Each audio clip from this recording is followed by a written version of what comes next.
Great celebration, showing of appreciation as Jason Witten is set to do his new job.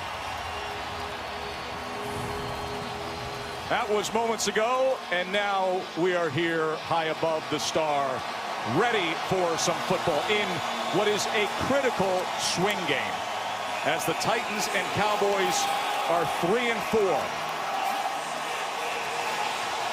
Ninth season for Jason Garrett as the head coach. The Titans won the toss. They defer. The Cowboys will receive. As Ryan Suckup set to kick away to Thompson.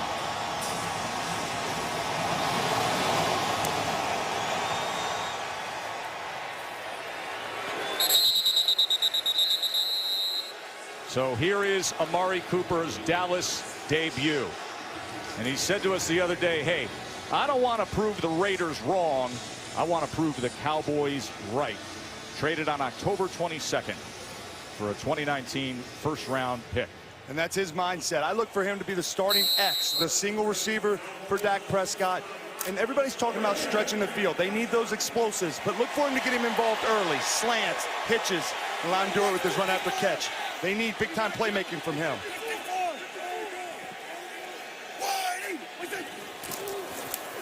As they will start with Zeke Elliott, who breaks a tackle and gets ahead for 10 yards. Zeke Elliott second in the NFL in rushing through week 8. The patience that he has, Zeke Elliott, in running this football.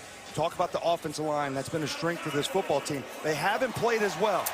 Coming in tonight, they've been giving up a lot of pressure, sacks. But the running the football is so critical for this football team, and Zeke has a lot of patience. He motions back here to flank Dak Prescott.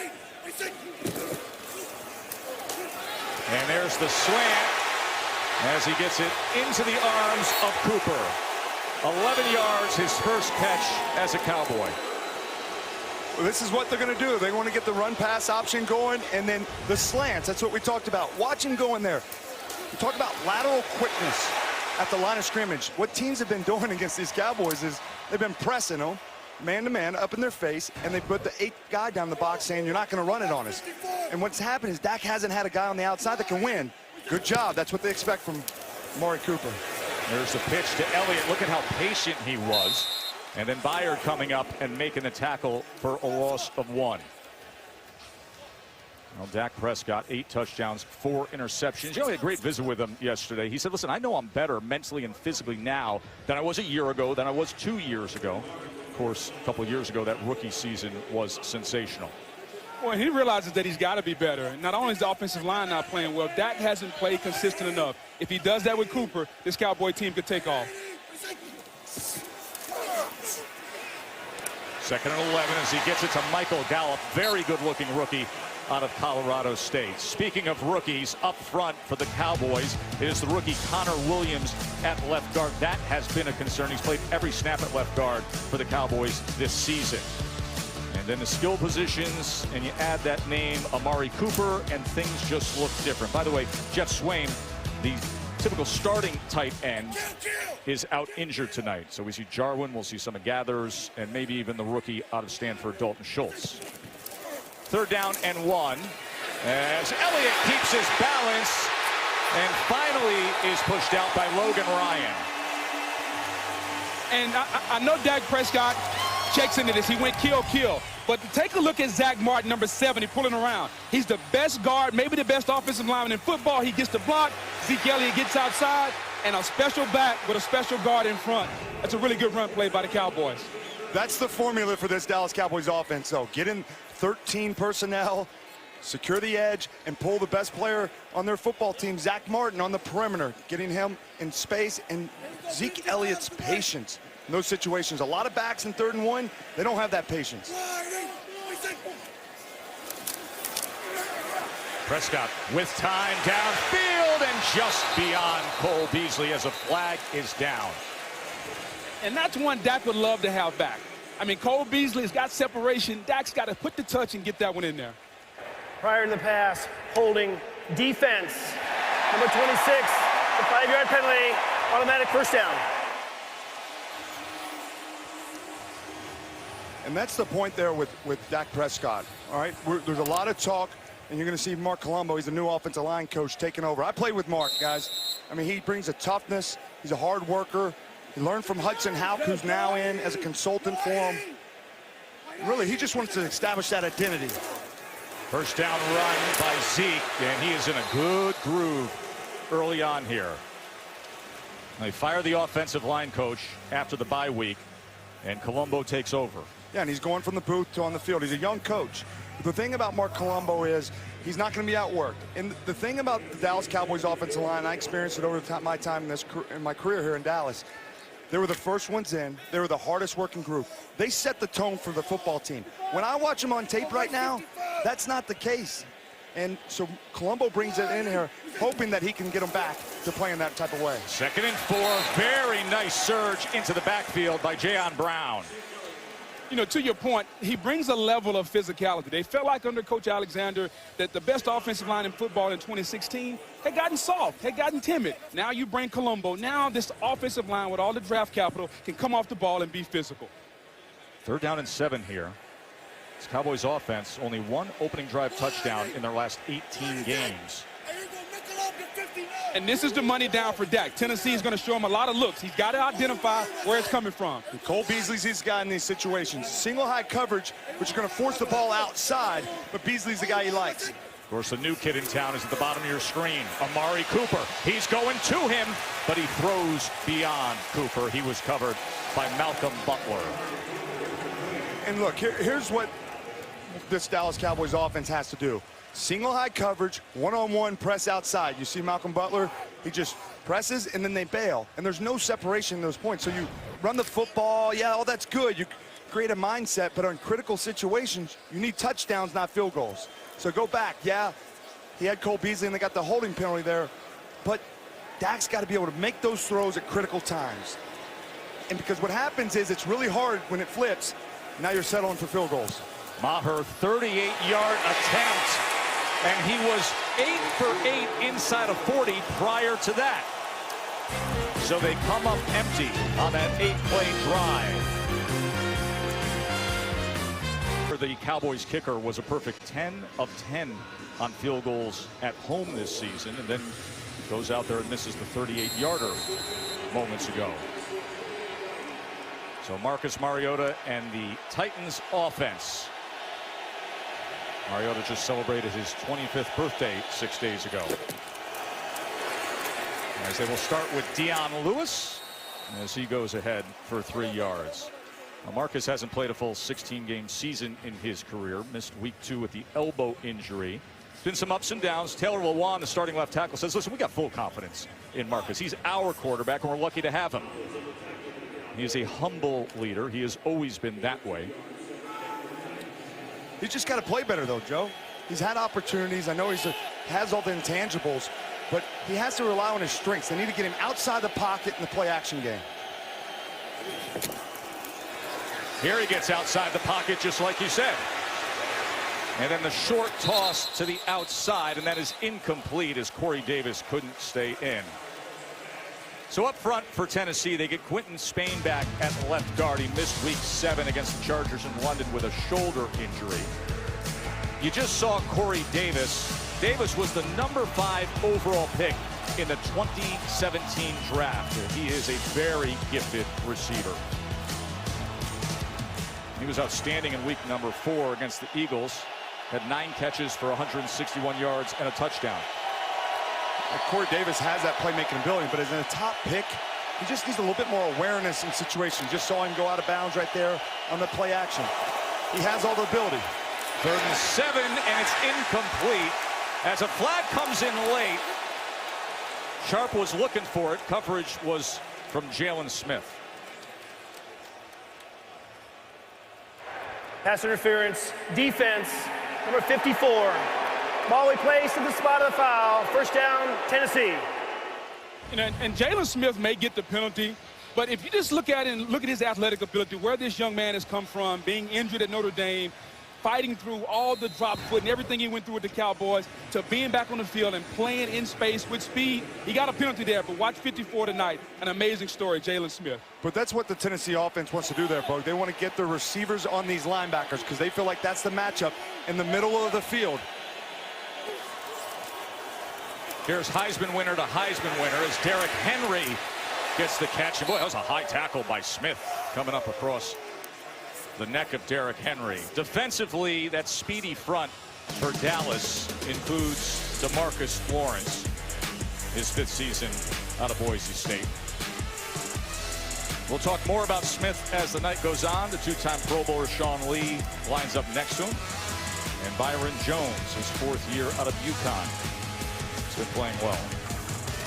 And Byron's a matchup. He's big, he's physical, making that move from safety to corner. Having a lot of success and playing with confidence.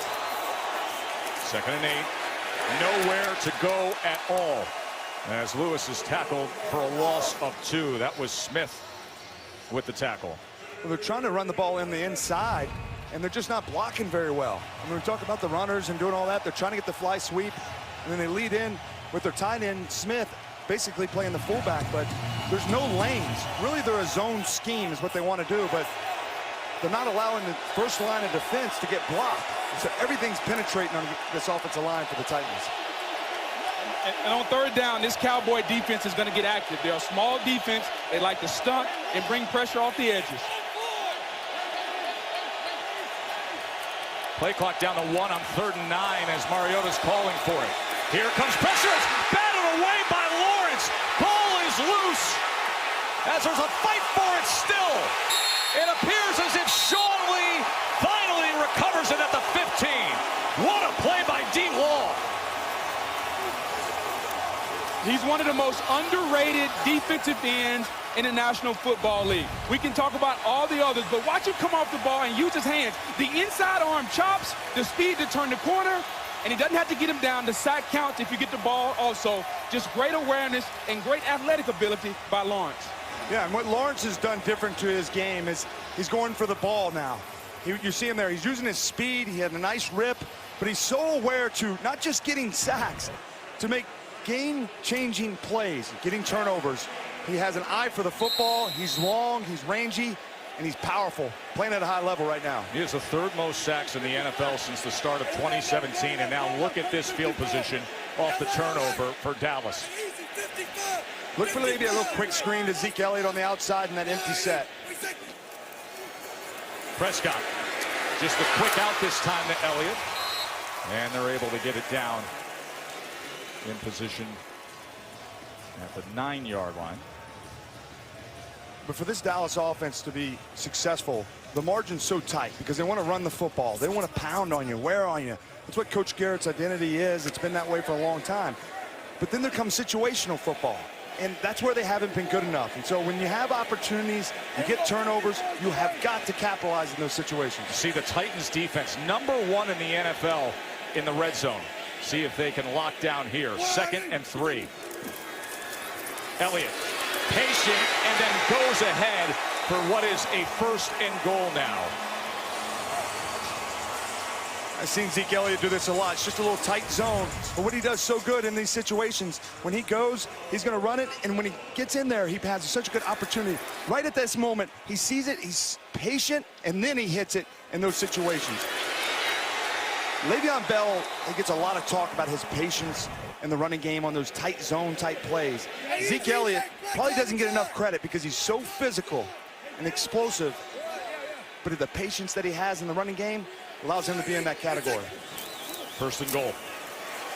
Taken down from behind by Harold Landry. That was a loss of 1. The rookie linebacker, so athletic. Really athletic, Joe. He's probably rushing the passer out of all their outside linebackers. He's probably rushing and playing the best. Just got in the tackle's hip pocket there and tackled Zeke from behind. But if you're the Cowboys guys and you have as much draft capital invested in this offensive line, you're on the 4-yard line, you should be able to pound this football in with the first-round picks they have up front. But on 2nd down, Boog, I disagree. You got to pass the ball in these situations because it's hard. It gets tight in this part of the field.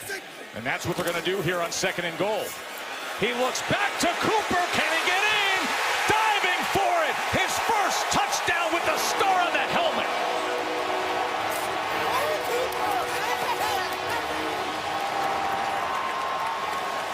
about him being the single receiver and the problems he can create. Watch him there, getting on the outside, faking the slant, press coverage, and allowing him to win. When you run routes like that, a little escape, fake the slant and come back out, all you're really trying to do there is saying, I believe my guy, Amari Cooper, is better than yours, the defender, and he's going to win because there's nowhere else to go with the football. Dak Prescott trusted him. Amari Cooper delivered on that touchdown drive. Welcome to Dallas, young fella. And isn't that the way they scripted? D-Long delivered. He set up the offense. And as you say, welcome to Big D, Amari Cooper. Amari Cooper with his first touchdown catch in a first quarter in his last 14 games. And it comes here in his Dallas debut.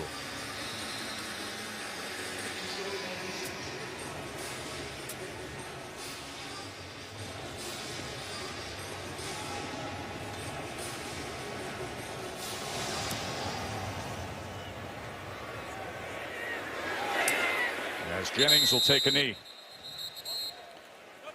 We saw that touchdown by Amari Cooper, but the thing about it was he's a single receiver. It's a nice route. He's going to sell the quick little slant. He gets jammed a little bit, but getting out of the route, the transition is a great sign when you're evaluating wide receivers. But watch Dak Prescott's eyes. He holds the safety, and immediately he says, I'm going to trust you. He had 3 receivers on the other side. He's not even looking at him.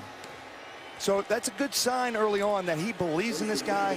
In that situation in the red zone, says, hey, I know you're going to win. And that's just a get open route. That's what you call that. Just find a way to win in that situation. Well, that word trust is so critical when you talk about that quarterback-receiver relationship, and then no hesitation. Here's play action for Mariota. As he drives it to the near side, and coming back for the ball was Corey Davis. Remember that injury where he missed week 2, the elbow injury. He had nerve damage, the tingling and numbness in the throwing hand, but told us this week, he says, listen, I feel much better. He said he couldn't even have the sensation of gripping the ball. Yeah, that's tough when you're playing the quarterback position, obviously, but I think he's came a long way through that bye, came at a good time for him because he's taken that glove off.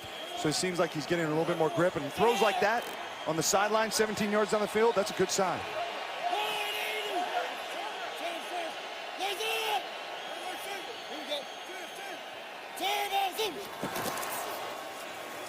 There's Lewis as he spins ahead for only a yard. Lisa, the glove is off, Mariota.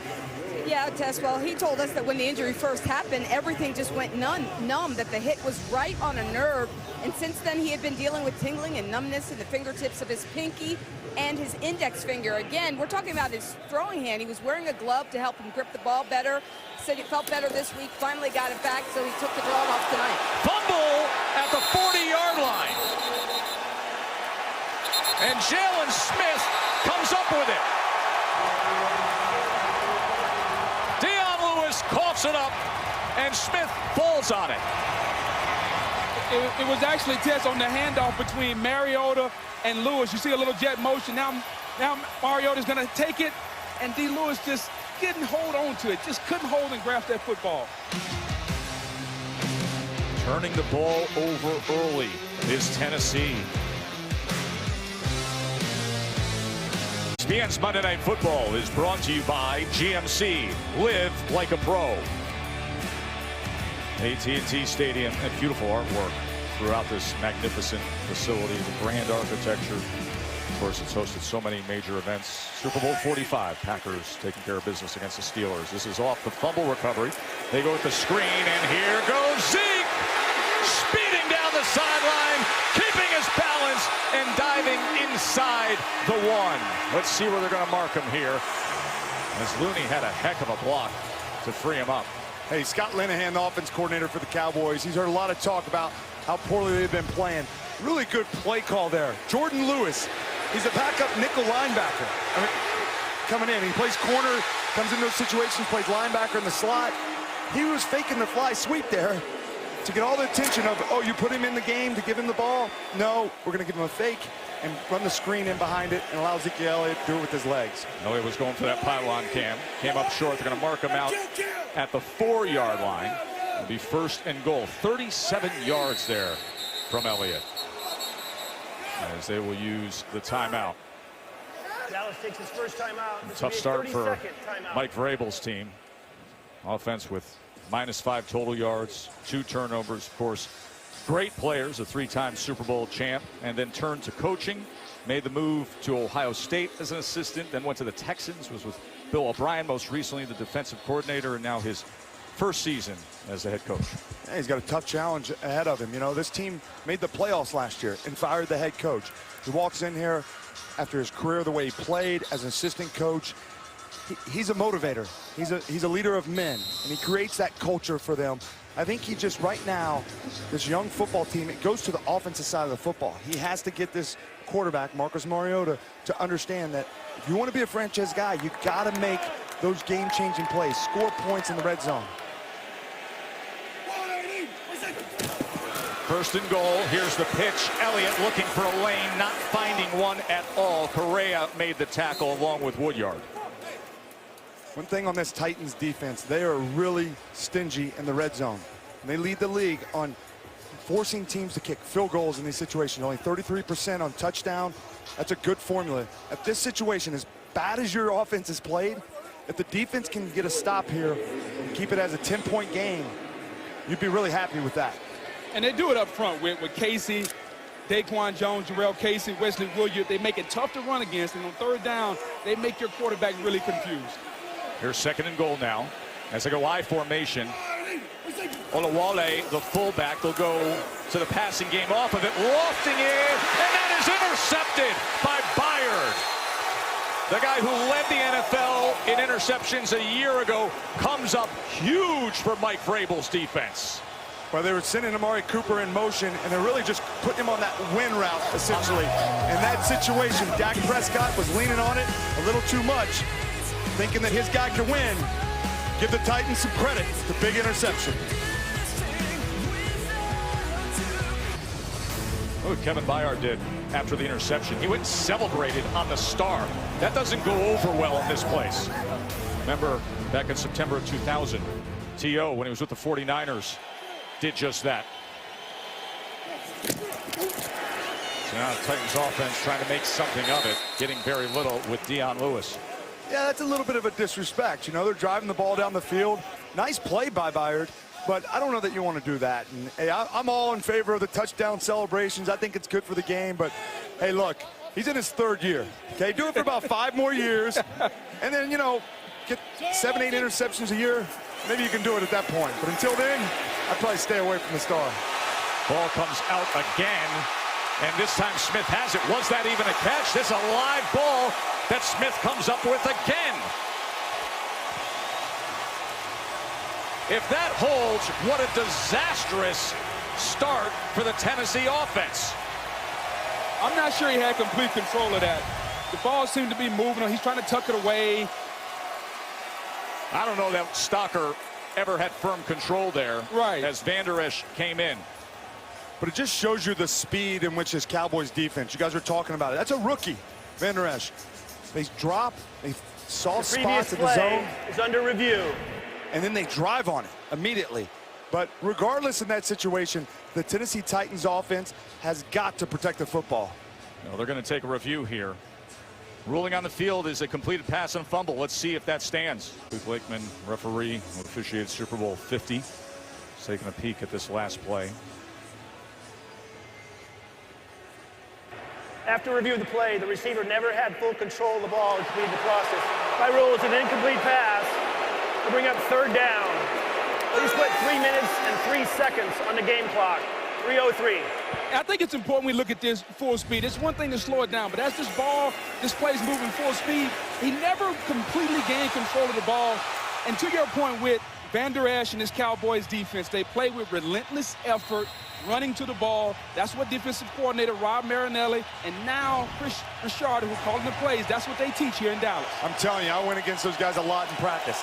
And they swarm to the football. They have rakes, can openers, the hammer. They got it all. And they do it every single day. Yeah. Anything left in the kitchen cabinet? Nothing. 3rd and 8.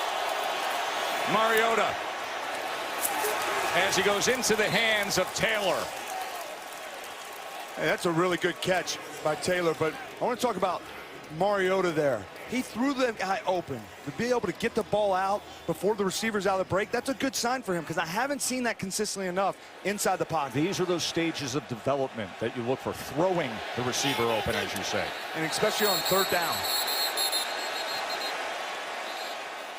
And I like what Tennessee's doing, too, going hurry up. You have a quarterback that's struggling, guys. Get him in rhythm. He was most comfortable when he was playing at Oregon in Chip Kelly. And what did they do? They had a lot of hurry-up offense. So I like what they're doing right now in Tennessee. You're right, Bogan. And the other thing with that is, and we talked about the defense for the Cowboys and how they play. Yeah. But it wears them down because they do give this effort all the time. Dallas is challenging the ruling in the field of a completed pass. We'll take a look at the end of this play with Taylor, and we will take a quick break. We hold on to that. Which was confirmed. And now Jason Garrett is 1 for 4 on coaches' challenges this season. Somebody upstairs is going to hear about that. So a first down for the Titans.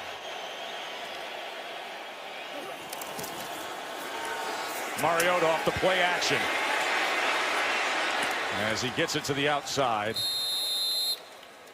and is able to get it complete to Davis. That play's the perfect example of what you want to see more out of Marcus Mariota. Getting outside, creating plays, but he had a matchup. Corey Davis was on the linebacker, Damian Wilson, and he just waited a little too long. He got to him eventually, but you got to buy yourself some time. You got to take chances because you're not going to get those matchups throughout the game. I'll take that all day long. You got to take advantage of it. That's a 245-pound backer.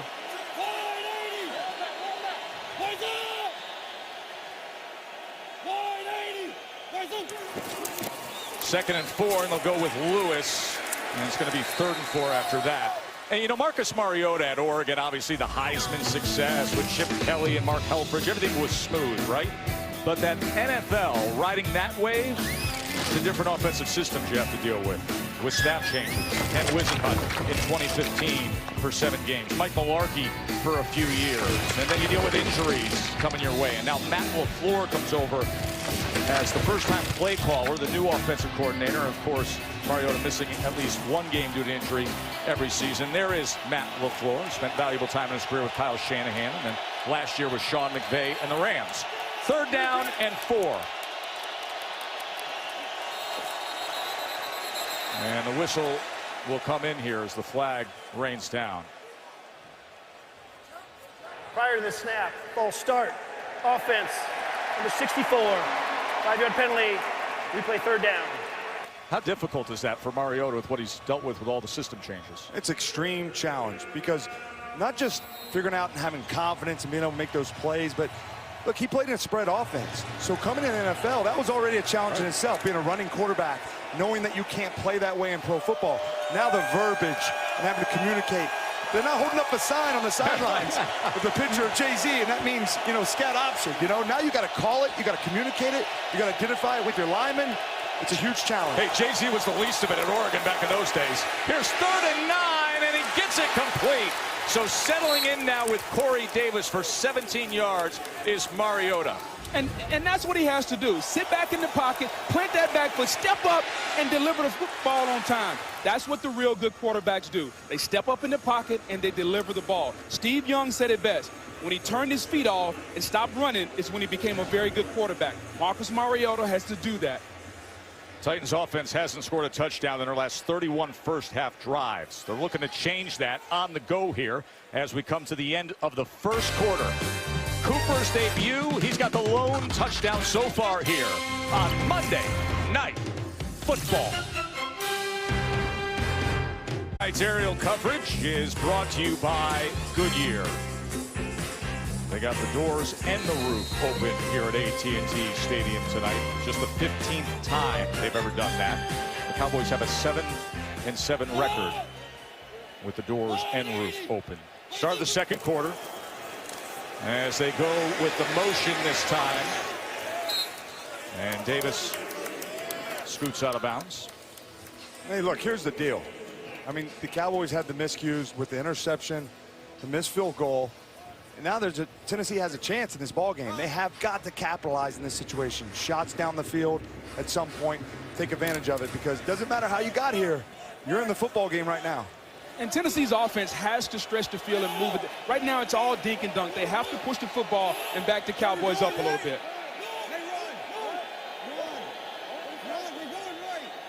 Stalker shifts over. 2nd and 6 for Mariota. As settling in just over the middle is Stalker. It's the most miscues in the first quarter. Yeah, they were. Dallas had it down there. Opportunity for a field goal. And then the interception. Trying to go back to Amari Cooper again, but he's double covered in that situation. He cannot do that. But Tennessee's had their own. The sack fumble. Sean Lee comes around with the effort play, recovering it, and then right there, just not being on the same page. You can't have that. Look, both of these teams, their season's on the line right now. 3-4. You can't afford to go to 3-5 at the halfway point.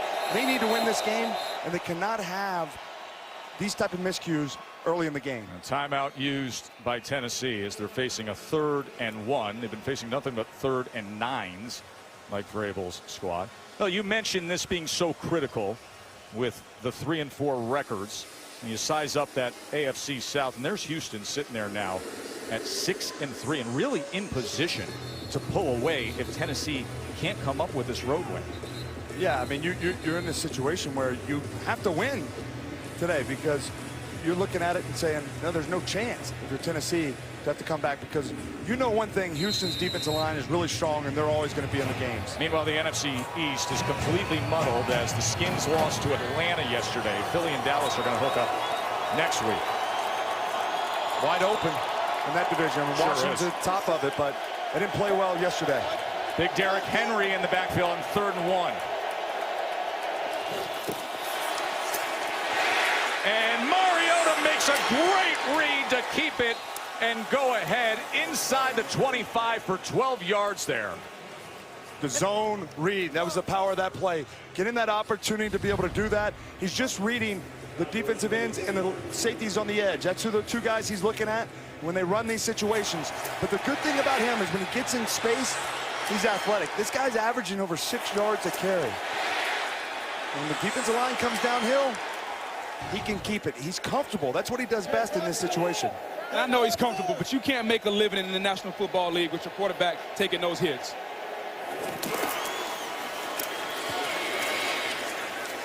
Maybe a yard and a half that time for Lewis as Smith comes up with the tackle. Dion Lewis, little guy from Albany, New York. Small but powerful. He is compact. He's got great balance. Yeah, he's strong, and he needs to get more and more carries. They were kind of that 50-50, doing it by committee between Henry and Lewis. But I think he's so hard to tackle. When getting him an open space, screens, outside zone, he's playing well.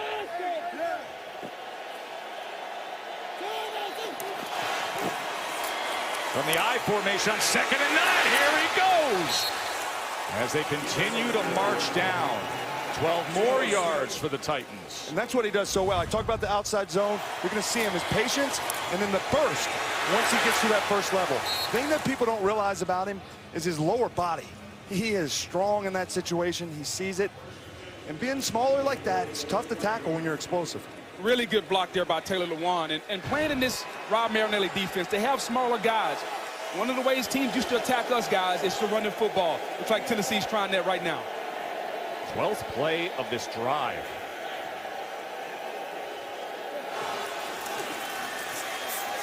Mariota, shallow cross to Davis at about the 6. The rookie Van Der Esch with the tackle. You know, Boog, you were talking about how Marcus can't make a living making those plays and taking those hits. But, right. you know, offensive coordinator Matt LaFleur, he was in Washington with RG3 as a QB coach. And so he lived that experience where he was taking a lot of hits, injuries. So I think they have made a decision to keep him inside the pocket. Right. It's not put a lot of those hits, but he has to be able to throw it if that's going to be the world they're going to live in. 2nd and 5. Lewis with blockers in front. Trying to get to the edge, and he's going to come short of the line to make, but gets 4, and it'll be 3rd and short from there. You know, especially here on third down. You know, Cowboys defensive coordinator Rob Marinelli made a decision to allow Chris Richard to call the plays. And it was mainly for third down because Chris Richard brings some of the exotic looks. He blitzes a little bit more. He changes it up. He's a technique and fundamental guy. Third down has been the biggest difference maker for Chris Richard and the Cowboys. Well, they are 3 for 3 on third down on this drive. A drive coming up on 8 minutes long. 3rd and 1. As Mariota tries to bulldoze ahead there. See, Marcus, he has the toughness, the intangibles, quiet, good young kid. But in year 4, he has to take that next step. Getting that snap and going under center. You don't see him doing that a ton. He has to take that next step inside the pocket as a pocket passer to say, hey, that's our franchise quarterback. When you have more interceptions than you have touchdowns, that's not a good sign. And, you know, with some of that's not on him. Some of that's on the coaching. You have to challenge your young quarterback. Don't always do what he does well a lot, which is run the football. Make sure he throws the football from the pocket. Challenge your young guy. You know, in that 2-point conversion there, they threw a pass. It'd be interesting to see if they try to get on the perimeter or run the football. Derrick Henry at 247 pounds is in for the touchdown.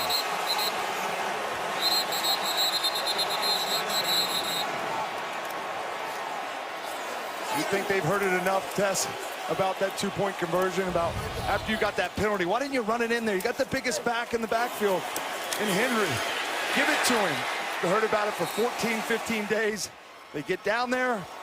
Vrabel says, let's pound it inside. Well, he's initially stopped, and then at 6'3", 247, that big frame, that second effort by the former Heisman winner out of Alabama. And that's how this team wants to be built. They described themselves to us yesterday, guys, as tough, physical, and blue collar. That's how they want to build their football team, and it showed there on the goal line. Good to see Henry play that way. With that size, when you watch him on tape, he doesn't play that way. He doesn't have that physicality. So good to see that effort, that mentality of, I'm going to find a way to get in the end zone. Yes, sir. And Coach Vrabel loves that aggressive style. He wants to reward it. And he gives an attaboy to his big back. 7-7 game. 9-minute drive for Tennessee evens up this game. Derrick Henry with the touchdown. Amari Cooper had the first touchdown tonight. You know, his first 2 seasons in the league, of course, with the Raiders, he was like a prodigy. A couple 1,000-yard seasons, a couple Pro Bowl selections. But the last 2 seasons, he wasn't hitting the right notes. 600 receiving yards in 2017, only had 280 receiving yards through 6 games this season before tonight. Tonight he's been targeted 4 times, has the touchdown catch, his Dallas debut after Jerry Jones sent a first-round pick in 2019 out west to John Gruden and the Raiders for Cooper.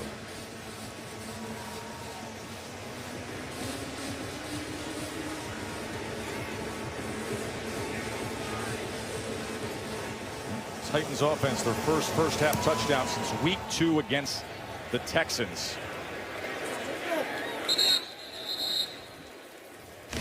Well, Tess, if hitting the right notes is getting separation, that's what Amari Cooper's doing, and they haven't had that. See, Allen Hurns, we talked about it in the game open. Tight coverage, not making the catches on third down. Here's Amari Cooper attacking outside the body frame is important, and in the red zone, transition out of the cuts. The number one thing I look for in receivers, how quickly can they get in and out of their routes? Good start for him, but going back to the slant route, 2 examples that we looked at, making them think you're going to run the go ball. So they back up is what allows that to happen. Amari Cooper does that well. As Elliott gets out to the 28. You know, and you speak of what Amari Cooper does well, and everyone wondered, well, what did they lose when they lost Dez Bryant? They lost a guy that was a big, physical wide receiver. He couldn't make the quick cuts like Amari Cooper. He couldn't get in and out of his breaks. That's the one thing that Cooper can do. He's a fast guy. He brings speed to the Cowboy offense. In the last 2 years, they didn't have it. They were a slow offense, and now they're not. Well, the one thing I'd say to that is last year's offense was different than where Dez Bryant shined in 2014 and led the league in touchdowns. Here's Prescott on 2nd and 6 as it goes off the hands of Gallup. Because what Dez did so well, probably better than anybody in the league, was going up and getting the tough catches. Right. He used his body. He understood how to high point the football. And that was the offense that Tony lived in. He liked to take chances, extend plays, down the field, aggressive. And so now with Dak Prescott, it's a more controlled offense. Not as many turnovers, certainly, but it's the running game, it's play action, getting outside the pocket, and a little bit more timing, which was different than in 14 with Dez Bryant. 3rd down and 6 now.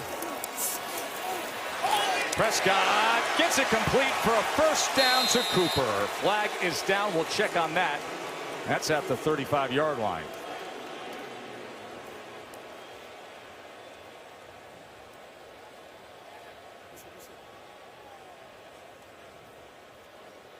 Pass interference, offense, number 89. The 10-yard penalty. Replay 3rd down. That's Blake Jarwin, the tight end. Yeah, Jarwin's really trying to just get vertical. He's setting a little bit of a pick route, but just has to understand in that situation. He's going vertical, trying to make you just can't run right into guys. You got to avoid them, right? And you know the rules benefit offensive players because you know that, but you can't just go right down the middle and be physical. You got to attack a side of their body. It's all about leverage, is what route running is. So it makes for a 3rd and 16. And I'll go with the screen to Zeke as he tries to weave his way back to the middle and is wrapped up at the 25, and a fired up Kevin Byard as he has been all night. Woodyard made the tackle on Elliott. Well, Tennessee's team has got to feel fired up, guy. They had a sack fumble, a couple of turnovers earlier, and now it's a 7-7 game. They have to feel like they dodged a bullet early, and now they're back in this football game. That's the tough thing about the Cowboys offense, though. When you run those little naked bootlegs getting it outside the pocket, sometimes there's big plays, but it's just a crossing route. And when you don't get it, it puts you in 3rd and long. It's hard to overcome those. Corey Jackson let it bounce for a moment there. That defense has reason to be all juiced up. Come up with the stop there. Garrett and Vrabel both talked about how critical this game is at this point in the season. Both guys former players. Look at Vrabel, though. He's got the cutoff going. And on the other side, Garrett, he's a little more Ivy League, well, Princeton guy, and then, tough Ohio State guy. Absolutely.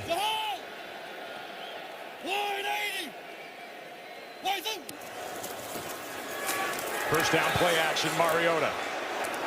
Incomplete. You ever wonder what it sounds like to play linebacker in the NFL? Mic'd up is Wesley Woodyard. You got the ones I don't make, I got the ones you don't make, and the one they don't make. We don't make it anyway. We gonna get one more, player. We gonna get one more. You know it.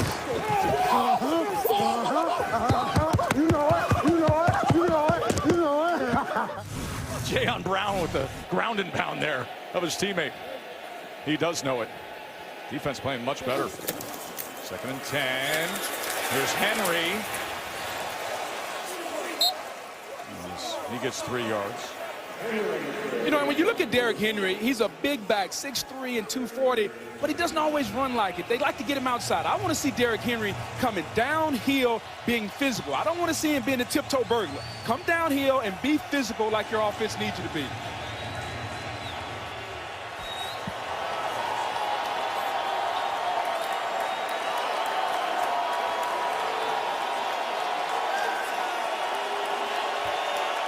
And it's getting loud here at AT&T. Look at that big crowd up on the concourse.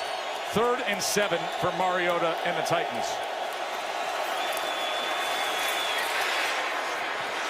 As once again, he stands tall on 3rd down and is able to go to Batson for 11 yards. And he did it again inside the pocket. Look, we were pretty critical of Marcus being in the pocket. Right. His throwing of the football, he's done it consistently tonight. Hasn't been great protection, but he's throwing it early. He's anticipating. It's a good sign for the young quarterback.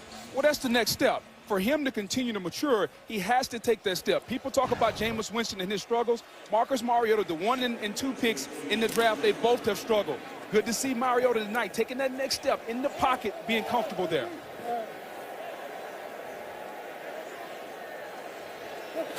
He's hit on 7 of his last 8.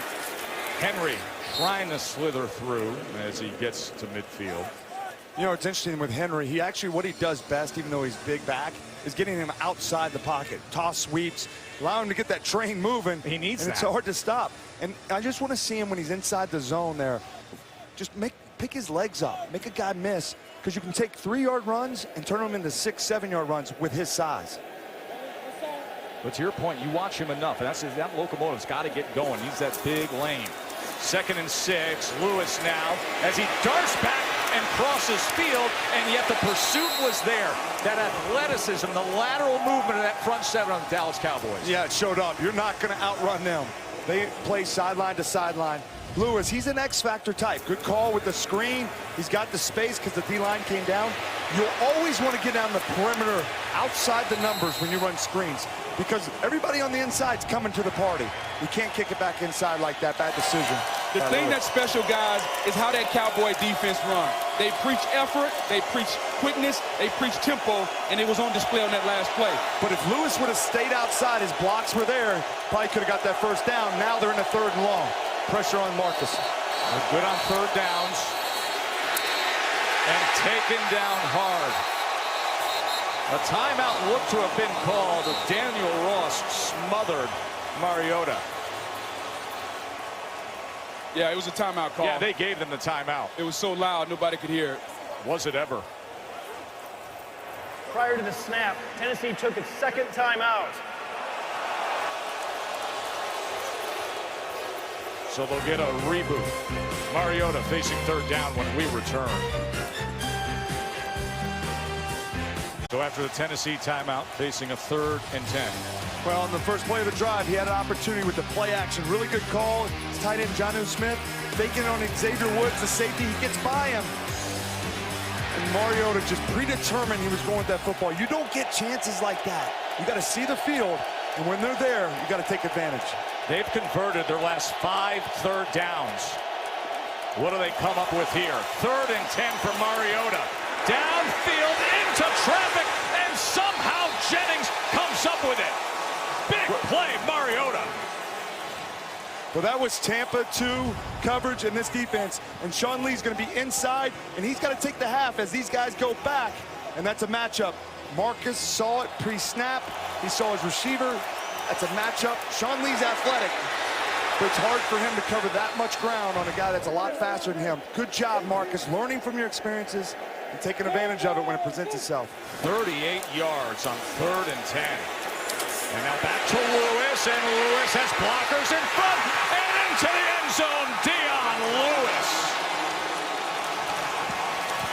Big Ben Jones was out there to pave the way, and look at what Tennessee has done. And that's how you take advantage of a front that wants to penetrate and get up the field. You know they're rushing the passer. You know they're coming towards your quarterback. And so you implement the little jet motion, and then you get the defensive line upfield and drop it to Lewis. And the offensive line would have no one to block out front. Nice play call by offensive coordinator Matt LaFleur. And going to the single receiver. When you run screen plays back to that side off the play action, because the defenders, nobody's over there. If you get one block like that, you allow an X factor like Lewis to get in space. Good call, good execution.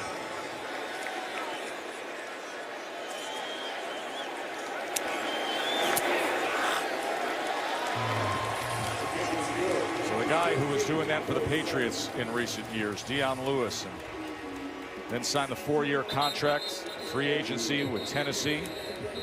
18-yard touchdown pass, Marcus Mariota to Lewis.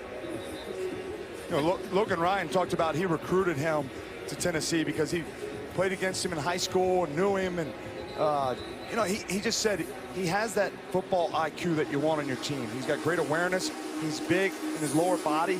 They can carry a lot of that. But I give Matt LaFleur, the offense coordinator, a lot of credit. Staying aggressive, even though I know it was disappointing on that first play when we just showed you Jonnu Smith, that Marcus didn't take advantage of that. But you still have to keep calling and being aggressive, and he got that matchup, and he capitalized there in the red zone. You mentioned Logan Ryan recruiting Lewis to come down and play for Tennessee. It's like New England South down there with the Titans. Yeah, well, From Vrabel, John Robinson, the general manager, now Lewis. You mentioned Logan Ryan. And how about the resilience of this team? and the place is going crazy. Amari Cooper, everything was going bad, but the Tennessee Titans have fought back and now have the lead, guys. And that 38-yard reception to Jennings as Thompson on the return is tackled just beyond the 20. You know, they're going back to that big play down the seam on that, where he was able to get down the middle to Jennings on Sean Lee.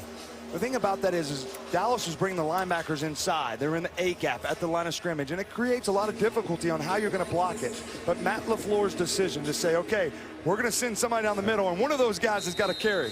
And so staying on that attack, challenging them, and then capitalizing when they present itself. Now, Matt LaFleur is one of the rising stars in terms of the young coaches in the league. He was with the Rams, and now his first year as a play caller, as Coach Rabel hired him for the Tennessee Titans. As Blake Jarwin comes up with the reception. You know, as much as we're praising Matt LaFleur, and rightfully so, now it's time to flip it over to the other side. What about Jason Garrett and Scott Linehan? So far tonight, Marcus Mariota is outperforming Dak Prescott. You have a new toy in Amari Cooper. Scott Linehan is calling plays. Big physical offensive line. It's time for this Cowboys offense to take the next step, specifically Dak Prescott. Fourth season as the OC for the Cowboys, Scott Linehan. They like to run it to the right side. They get that set. As Elliott is wrestled by Woodyard. They bring that receiver down inside because they get the wing with the two tight ends to that set, and they just feel like that's a really good position because the receiver has to come inside. But it all fits to Zeke's ability to feel comfortable because his patience as a runner. See the updated stats for the Cowboys. Was such a promising start to this game, and the turnovers, and then all of a sudden you look up, the long drives by Tennessee, 14-7 Titans. 2nd and 5. It's going to be 3rd and short after that run by Elliott. And this is the challenge for the Dallas Cowboys offense because dirty runs inside. We've seen 2 of them. We've seen a zone read right there on 2nd down. 1st down, the tight zone. 2 tight ends, bringing the receiver. There's like 9 guys inside. And it puts you in 3rd and 1 and 3rd and 2. And look, if you're 50% on 3rd down, you're leading the league. And so it's challenging because they live in this world. 3rd and 1. As Elliott was cut down, he's trying to reach for that mark. Let's see where they spot it. But that was Rashaan Evans who just cut low on Zeke Elliott. It's just tough sledding in there. Running on 1st down, running on 2nd down. Now you're running on 3rd down, you get the 1st down. But Tennessee is more than willing to let you try to run the football down the field as long as you're not getting explosive plays. There's a 1st down as we hit the 2-minute warning here. Touchdown lead for the Titans. Reminder coming up on the Genesis halftime show. Susie Colbert, Lewis Riddick, Steve Young. Of course, they're going to talk about Amari Cooper and what needs to happen with him in the 2nd half. SVP has Coach Cal. Kentucky against Duke as part of the Champions Classic tomorrow on ESPN. And Jesse J will be performing. Prescott looking to run to the outside. Just gets around Woodyard. Leaves 1:52 on the clock. 1 timeout remains for the Cowboys. Just hard to live in that world for the Dallas offense. They ran that same play a minute ago where Cooper comes on the motion, they hand it off. Well, then now, inside the 2-minute, you're going to run the play action. I want them to see them be a little bit more aggressive in their mindset. I know they want to run the football, but when you're running it between A-gap and A-gap, and these linebackers are coming downhill, I don't care how talented your offensive line. It's hard to get those explosive plays living in that world. Empty here on 2nd and 5. Pressure off the edge. Prescott gets it off and gets it complete as he goes to Thompson.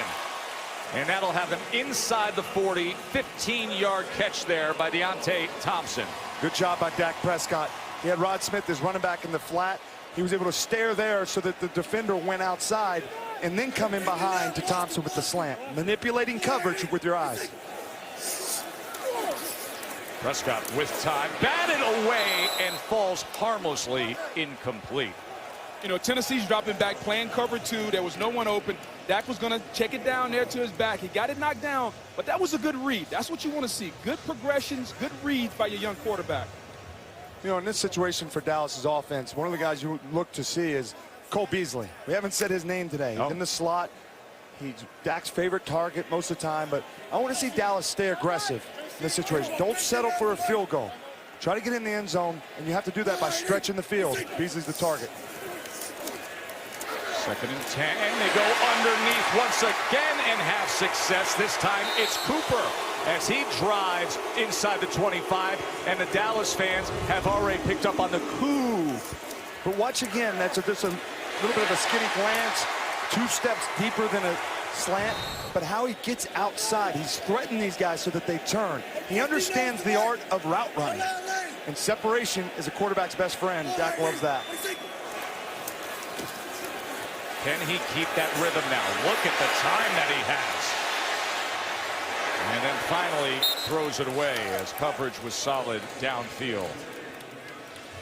We talk about separation in these situations. Cowboys lowest in the NFL prior to Amari Cooper, 2.2 yards. Amari, talked about he hasn't produced out there in Oakland, but when you watch him on tape, 5th highest with getting separation. And the way you do that is at the line of scrimmage. First thing is, you got to be able to have lateral quickness to threaten the corner, and then the transition. And so he understands that by threatening them outside to get them to turn and then come back underneath. 2nd and 10 as Cooper just looks on. Wide open touchdown, Allen Hurns.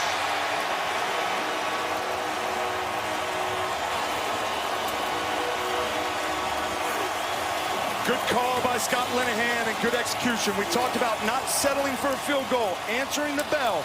They come with a double move by Hurns. Real quick, fakes it in. You know Butler, Malcolm Butler, the corner. Line 1 for him in the scouting report is he's aggressive corner. They wanted to run that double move, fake the under route, and then go behind there. Dak Prescott, he knew it. That was the matchup he wanted. And Allen Hurns said, don't forget about me. I can still make some plays for you. You said you wanted to see him go downfield just a little more. Started to get into that rhythm, and that right there was Dak Prescott's deepest throw of the night. The 23-yard touchdown pass to Allen Hurns, his first year with the Cowboys after playing with the Jaguars. You know, and Butler's been getting victimized all season long, guys. He's been giving up deep touchdowns every other game. As a high-priced corner that came over from New England after what happened in the Super Bowl where you didn't play and Bill Belichick benched you, hasn't performed well for the Tennessee Titans this year. Well, he knows every which way a Super Bowl can go. Oh, man. But he's aggressive. Yeah. You know, and you really study him, and I love the way that he plays that way. But he doesn't have the ball skills necessarily to back that up. And so it's not showing up consistently enough. Dak knew it pre-snap by seeing that. And then the fake in the under route, having the patience to clear it out. And one other thing on that, that's the world you want to live with Dak Prescott. You don't want to have to go all the way through across the field with progression reads. Right. Isolate one guy. The 2 touchdowns today, he had Amari Cooper on the escape route, and now there with Hurns with a double move. And that double move had Malcolm Butler putting his hand on the turf and getting turned around. That was a fascinating day in the NFL yesterday.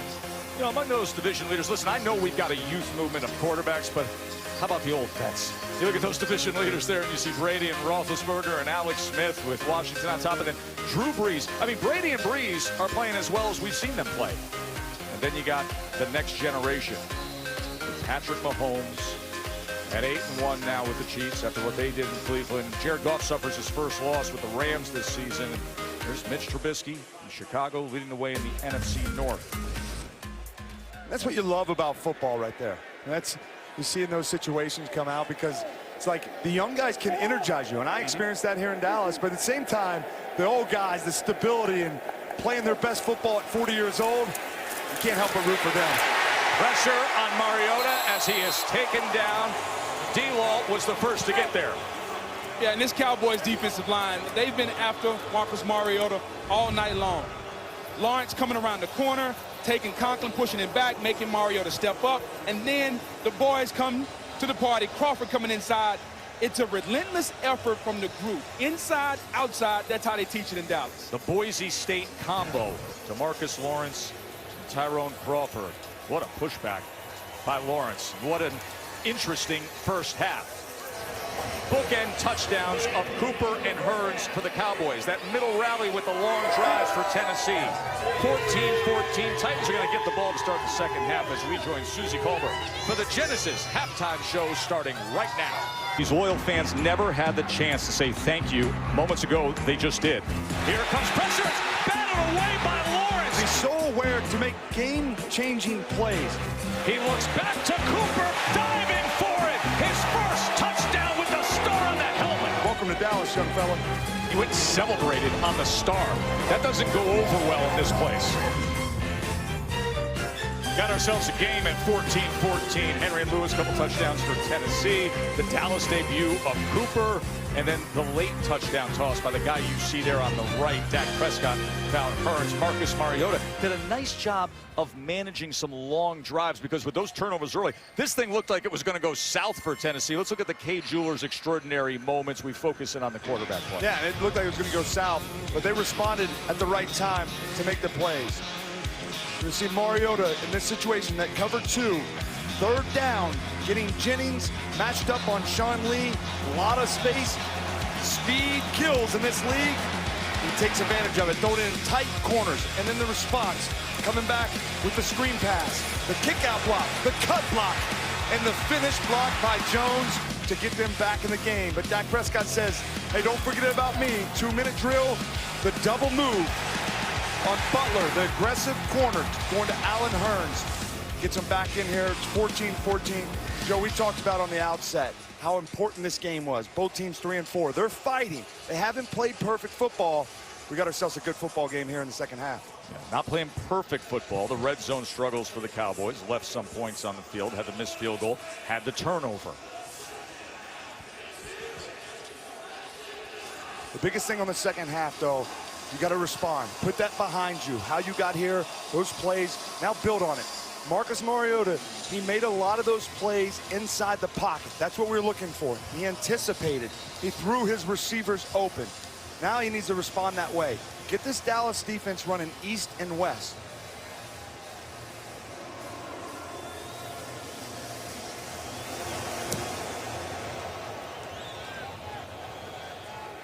Here's Jennings on the return.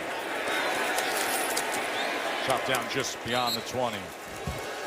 You know, we talked a lot this game about Marcus Mariota and his ability to step up and throw from the pocket. It's something he needs to improve on, and so far tonight, he's done a wonderful job of that. Stepping back, catching up, traffic around his feet, still delivering a strike on the outside. And then doing like the great ones do. You feel Lawrence on the outside, you climb up in the pocket, and you deliver a strike on a nice outcut. But this is the play, to me, of the first half. Cover 2 over Sean Lee, down the seam. He knew the coverage from the start. He read it, made a beautiful throw. We're seeing maturation from Mariota tonight.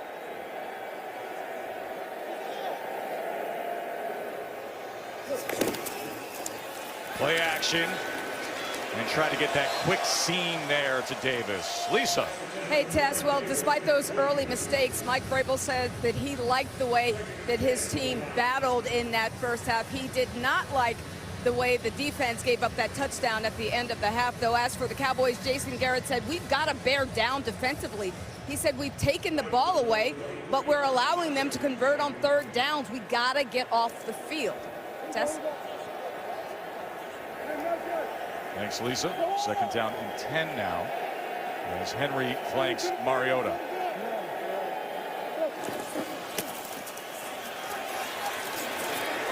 And wide open that time was Smith. Take a look at Sean Lee. He looked like he pulled up. That hurts his football team. He's limping.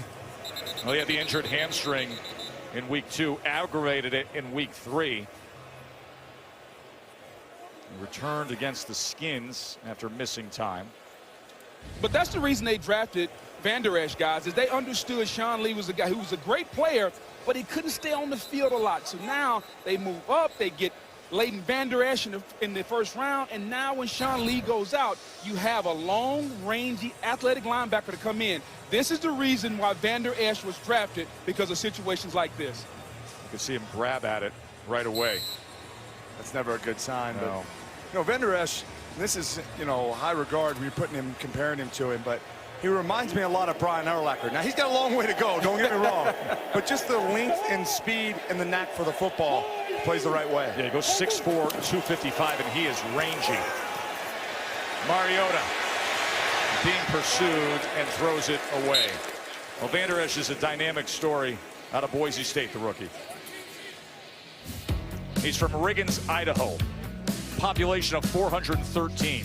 Grew up fishing, riding horses, played 8-man football, 8-man high school football. Was a quarterback, a receiver, a punter, a linebacker. Didn't have a Division I offer out of high school. Walked on at Boise State, and he just got better and better and better. And the number 19 overall draft pick by Dallas. And Sean Lee told me one thing about him. He said he had the entire playbook memorized by training camp. Good wrap up by Jalen Smith. And taking Sean Lee back to the locker room. Hey, look, this is a tough blow for this football team. You know, I've been in the battle with Sean Lee a lot of times, you know, and he's dealt with this, like Boog, you mentioned, throughout his career, he's had this, but he is tough. He sets the tone. He's made of the right stuff. And when he's healthy, he plays the position as well as anybody in the National Football League. 3rd down and 9. Mariota is 4 of 4 with 4 first downs to 4 different receivers on 3rd down passing. Can he stay that hot? 3rd and 9. They get to him. That was Daniel Ross coming in on Mariota. And Tess, what you're seeing is you're seeing the Cowboys defensive line. They run a little stunt. You got guys crossing each other. They start out with 3 on the defensive left, and now number 93 comes around the corner, and Mariota's not expecting it. And he's right there to get the sack. Nice little stunt there by the Cowboys, number 93, Daniel Ross. You know, but when Marcus Mariota, when he extends these plays, he just takes off running, like buy space, like lose ground to keep the play alive. He goes running forward, and it's like you're not going to get 12, 14 yards in those situations. Extend plays. Patrick Mahomes does it so well. As Kern punts away, and Beasley will field it at about the 12, trying to get to that edge, and he does enough to get pushed out after a 7-yard return. 14-14 on Monday Night Football. Durable and steady force of the Titans defense. Wesley Woodyard is wearing the Monday Night Mic. Hey, put it in your heart and your mind. Believe we're going to win it on defense. Get it up. Get it up. Get it up. Get it up. Get it up. Get it up. Get it up. Get it up. Hey, let's go.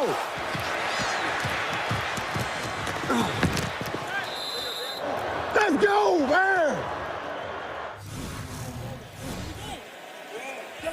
The 11-time captain, Wesley Woodyard. Elliott probing that left side and getting himself to the 25-yard line, 7-yard run. And I like the Cowboys running on 1st down, but where's the play action at? Where's getting the football down the field? I remember the Cowboys team when they had a big back named Emmitt Smith. They would play action, and they would throw the football down the field on these deep 20-yard digs to Michael Irvin. That's what they need to do to get some explosiveness in this offense. Down the field to Amari Cooper. Look, Berg, I lived in this offense for a long time. It's just, it's switch. It's not the same offense that you're talking about that you mentioned with North Turner and Emmitt Smith. Hey, let's have an honest conversation about that, right? Because number 82 is not on that field anymore, and you're not getting productivity at tight end with the Y option and all the seam stuff that was there for years. For 15 years, only 3 people in the history of the sport caught more passes. Well, and they miss Jason Witten. There's no doubt about it. They miss his leadership and his productivity on the field. But you can take Cole Beasley and you can mask that, especially working the middle of the field. This offense just doesn't take threats down the field, and that's my issue with it. And here's a spot where you would have been utilized. 3rd and 3. You lived off this for 15 years. Yeah, this is the area you try to capitalize in these situations. Cole Beasley's a weapon he likes as well. And he gets it complete to Michael Gallup. And Gallup is a guy they are very high on for his future. The rookie out of Colorado State for 20 yards. Yeah, when they ran a pick route, that was a good call. Cole Beasley's going to run right there and set this pick up for Gallup. Good job by Cole. Understanding man coverage, good call by Linehan. And as soon as you do that, you see him. He's trying to spin out of it. And he has no chance. So Jory Jackson, he gets so locked in that situation. Probably shouldn't be a penalty, but as we said last week, it's not a penalty. Let me ask you this. How much stress are we putting on that problem, my friend? A lot. And here it is, Amari. Play action. You want that ball driven downfield. He looked to the outside to Amari Cooper, and a flag is down here at the 40. But, you know, you talk about those situations of 3rd down.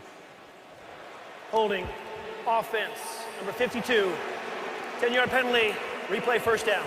when you're in those situations, you live in that world where you have to be so good on third down. Well, then it flips back on you as a coach because you got to draw up some good plays. And I'm telling you, they're not calling these pick plays a lot. So I would do it all the time. I'd be like an NBA team. I'm telling you, I just keep setting picks left and right until they call it, because 9, 10 big plays, okay, I'll take the 1 or 2 penalties. Well, I think that's one of the things about throwing the football on first down. You mentioned earlier, run on first down, run on second down. Now you put stress on third down. Throw the football on first down. After the penalty, it's a 1st and 20. They go with the delayed handoff here. And breaking that first tackle was Elliott. And he gets 6 yards shaven off that. We're staying on this Cowboys offense, though. That when you live in this world, and it was 2016, we had success with that and kind of made that switch that, hey, this is how we're going to do it. It's going to be a controlled offense. Remember I was making that reference to about Dez and how we performed in Tony. And not that one's right or one's wrong. It's just the margin's so tight when you play this way because everybody has to win the block. You have to stay ahead. Your running back has to fall forward on every play. And then you have to be almost 45, 50% on third down. See what they can manage with a 2nd and 14 for Prescott to work with as he just hooks it up underneath to Deontay Thompson for 6 yards. And I think when you look at Dak Prescott, that's what you see out of him. He's making a lot of plays, the effort, extending plays, he's diving for it. It's just those 30 plays, 30-yard plays, the 25-yard, the explosives, they just don't come easy. Nothing comes easy to this offense. You know, Marcus Mariota has stepped up tonight, guys, on third down. He's playing really, really well. Can Dak Prescott do the same on a big third down here? There's a lot of movement up front.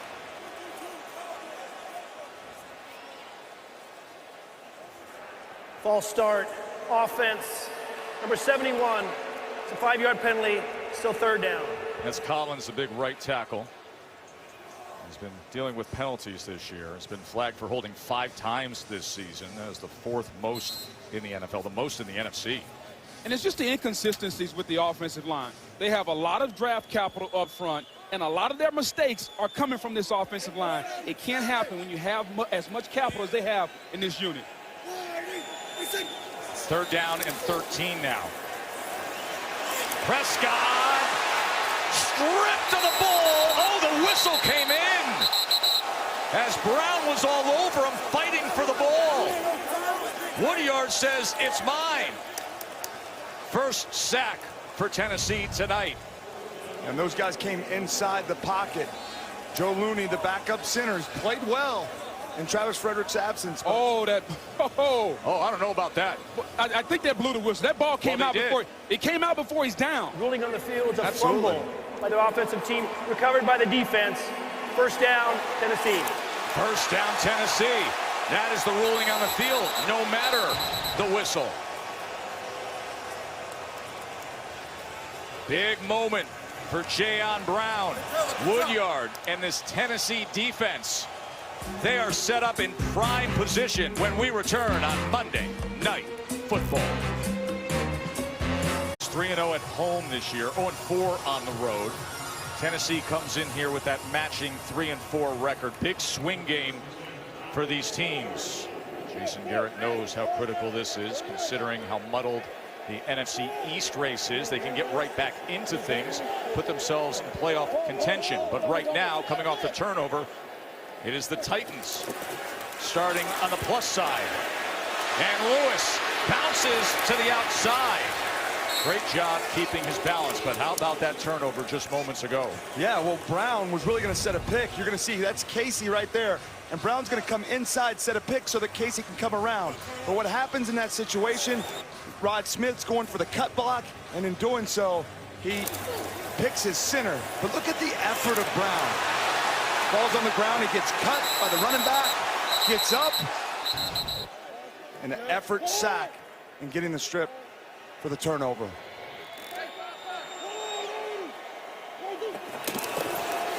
Here's Lewis behind the block of Stocker, and he gets some pad leverage for 5 yards, and that will move the chains. And now it's time for this Cowboys defense to bail the offense out. We talk about the offense. Well, this defense has been the strength of this team so far in the first part of the season. up front, the defensive line, the linebackers, the front seven, the effort. Now it's time that they can bail the offense out, guys. And keep in mind, Taco Charlton, questionable to return with a shoulder. And we saw Sean Lee head off to the locker room dealing with that hamstring. So absent 2 of their starters in the front 7, the Dallas defense.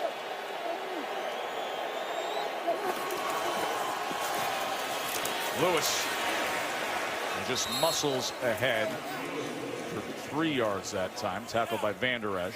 You know, and that's good to see, because coming into this game, Derrick Henry was a leading rusher. And tonight, he's got 2 carries, 2 rush attempts. And that is just Dion Lewis's 3rd one in a row, 12th on the game. You watch him on tape, he's the guy that's going to carry this football team. 2nd and 7, trying to spin ahead was Corey Davis. Awuzie wrestling him just a ½ yard short of that stick. Just continue to be so impressed with Marcus Mariota, guys. Corey Davis with a nice out route, but the ball was on time, in rhythm. Just so much poise and maturity tonight from Mariota and these receivers. Corey Davis just running a quick out route, getting in and out of the cuts.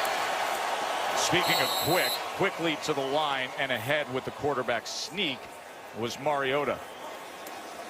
So they will get the first down there, as Coach Rabel trusting Mariota to get it done. Mariota's numbers tonight, 14 of 19 for 162 yards, had the touchdown pass. A couple of fumbles lost. Did well in the first half in converting 3rd downs. The thing I like about what I see tonight is he's competing. I see fire. I see a leader. I see a guy that's going to rally men as a quarterback. Well, like that last play, that was the 3rd time he's rushed for a first down on 3rd down. As he gets this complete inside the 10-yard line to Taylor. And this is when he's at his best. Okay, they're going to try to get a quick pass out in the flat. Taylor it's not there. Is writhing in pain at the end of this, as he is reaching for his left foot. Taywan Taylor, 2nd season out of Western Kentucky. Watch the end of this play and watch that left foot. Ooh. See Awuzie pinching down on it. So we'll have an injury timeout with Tennessee looking to take the lead. It's just a moment ago as Taywan Taylor was able to walk off the field, make his way to the medical tent. After that catch that has gotten him inside the 10. 2nd and 2. Lewis, the back with Mariota. As he pulls and then goes underneath the Smith. Beautiful play by the Titans for the score. The little shovel off the read by Mariota. Jonnu Smith. Great call by Matt LaFleur, but watch Marcus Mariota in this situation. He's going to hold this zone read. Mariota with the play fake, understanding that you can hold it. Watch him, Tess. He extends it, putting DeMarcus Lawrence in a situation, and then pulling it out of his gut and flipping it to the tight end. He had that all the way over into the crease of the left elbow when he pulled that, and then shoveled it ahead to Smith. That's just a great play design in that situation, to find a way to get in the end zone and doing what he does best. And they have been wonderful in the red zone tonight. 3 possessions in the red zone for the Titans, 3 touchdowns. This one a beauty to take the lead. 21-14 Titans on Monday Night Football. ESPN's Monday Night Football is brought to you by Dell and the XPS 13 with Dell Cinema. Spectacular night here in Arlington. Its aerial coverage is brought to you by Goodyear. The Titans with 14 points off of 2 Cowboys turnovers. Joe Tessitore, Jason Witten, Booger McFarland, and Lisa Salters with you for Monday Night Football with the Titans and the Cowboys. Well, you bring Amari Cooper in for a reason. And it's time for this offense to get going. Yeah, tonight, you know, he's only got 3 catches, but you see what he does, the separation, the explosion that he has. He's a playmaker down in the red zone. He's making difference, scoring points. They just haven't gone to him enough. He's got 5 targets. I know he doesn't have the entire playbook down, but give up a first rounder. And so that he can be a difference maker. This drive, you need to go to him. They also need to value that football. Remember, Dak just fumbled moments ago as Elliott looks to find something on the outside. Helmet came off. That was Byard losing his helmet. You know, Dak Prescott's 10th game, Boog, with multiple turnovers in the last 2 seasons. That is tied for the most in the NFL. They have to value the football here. Well, they have to value the football, but once again, a run on first down. They came into the game with the second fewest passes in the National Football League on first down. You think the Tennessee Titans don't know that? Open your offense up, Scott Linehan. Allow Dak Prescott to mature and grow in the pocket. If not now, when? And the other guy that we haven't said much, Cole Beasley's now inside the slot. Yeah. Keep an eye on him. 2nd and 7 to the outside and complete to Cooper. And that's where I thought he would be used more, right? Just one more down and distance inside the pocket, running a comeback, pressing it vertical. Look at him give his eyes. Nice transition out of cut. This guy's a player now. I mean, 2,000-yard seasons. He's refined as a route runner. I think Scott Linehan has to get comfortable in making those calls on 1st and 2nd down because now he has that. Yes. Earlier in the year, he didn't.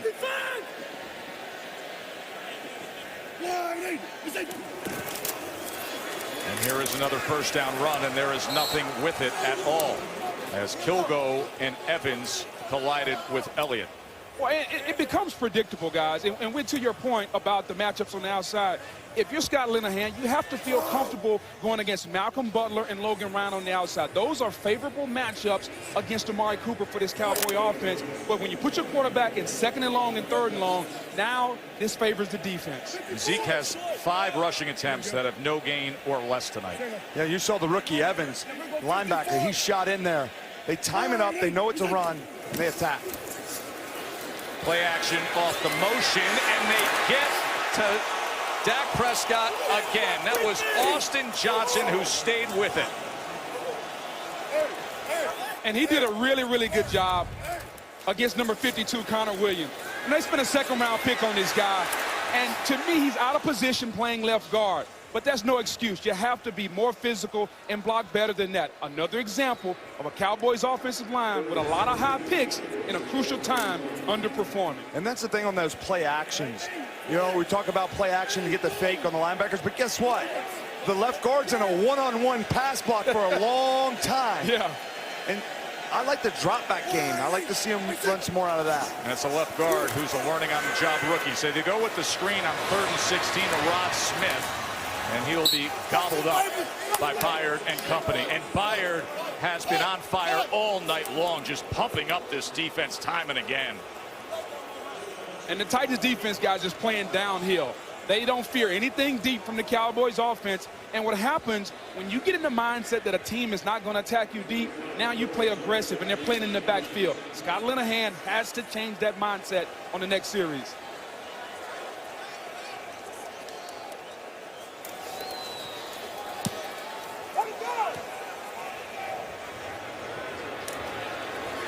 Torrey Jackson looking for something, unable to get out of the coverage.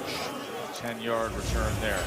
USAA and the NFL pay tribute to our armed forces through the salute to service. Cowboy safety Byron Jones, the older brothers, both currently serving in the military. Aaron and Winston. Aaron's a Navy diver first class. He served for 12 years in 3 deployments overseas. And Winston, you saw him there, a Marine Staff Sergeant. He has served for 9 years with 3 tours of duty, and we cannot thank them enough for their service to our country. And let me tell you, their brother Byron Jones, he has turned into a heck of a player. Yeah, he has turned into a heck of a player. And he made a switch, going from safety. I didn't think he was a great tackler, good in space. He's extremely athletic, and he's playing really well at corner. He's found his home. And now Derrick Henry, as this is what you can do with Derrick Henry when you got the lead, and it's deeper into the second half. And it's the wide zone scheme, but it's the cutback because he's so strong going in there with his lead blocker.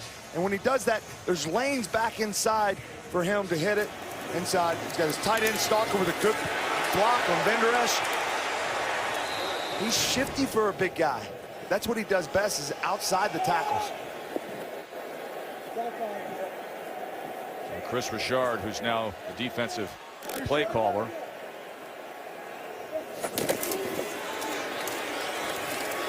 Derrick Henry goes ahead for 2. Of course, Derrick Henry's from Yulee, Florida. Population of just 12,000. Look at him there as a little guy. He had a great relationship with his grandmother, Gladys. I always said of Gladys, she was my best friend. His inspiration, graduating from Alabama. She passed away in September of 2016. You remember when Derrick Henry won the Heisman, how emotional he was thinking about his grandma.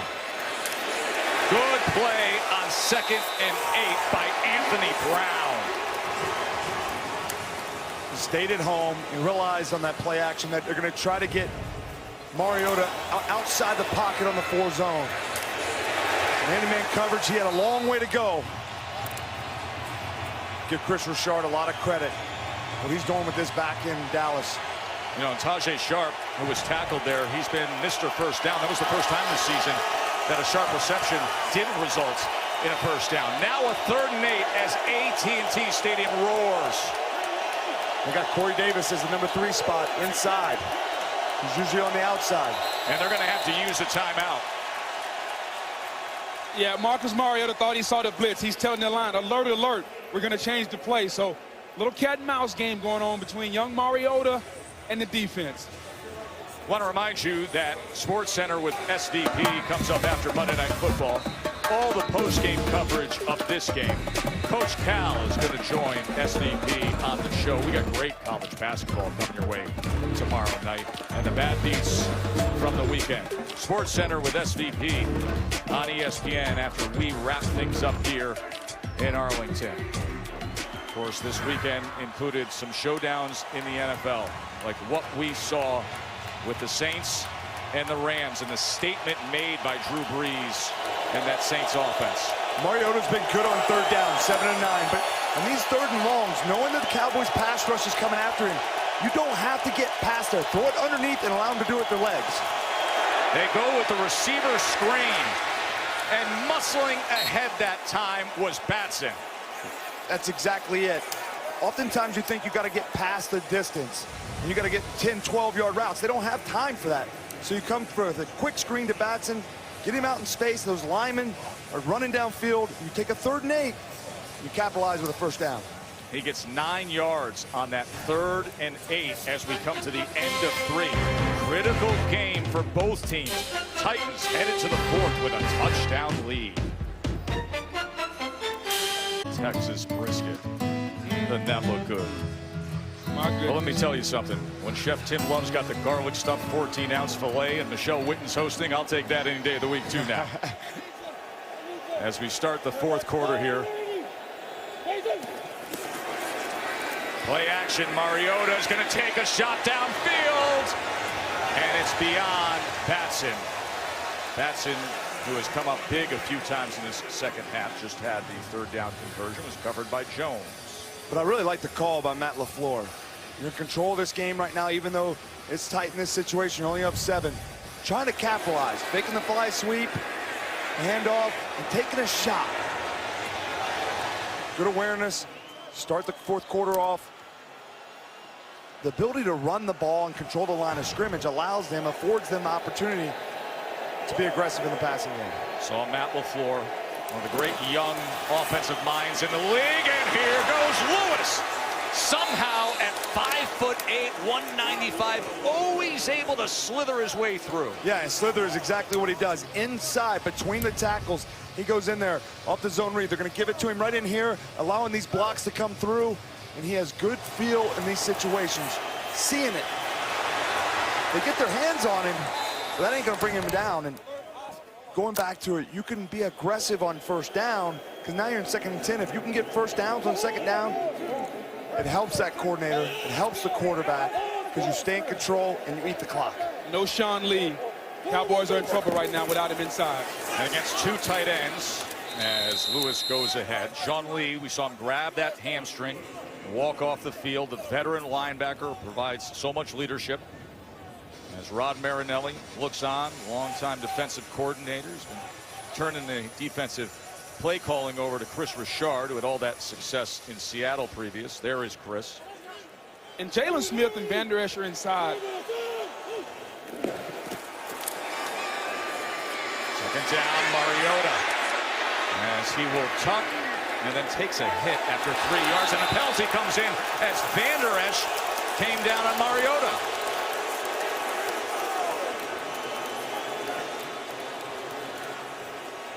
Looked like he was possibly going to go down for a slide. In that situation, didn't want to take that hit. Yeah, I thought he did start his slide.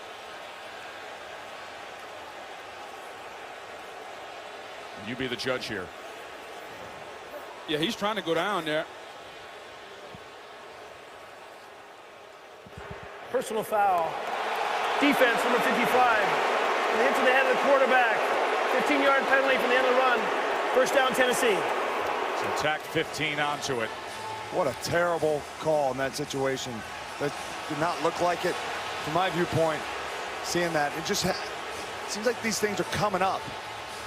You know, and he was wasn't on the edge there, did right. possibly hit the helmet a little bit, that situation, so. He wasn't trying to hit him in the head, but when Marcus Mariota went to slide, Van Der Esch was already trying to pull up, and the helmet collided. I agree with you, it's a terrible call there, but once again, they're protecting the quarterbacks.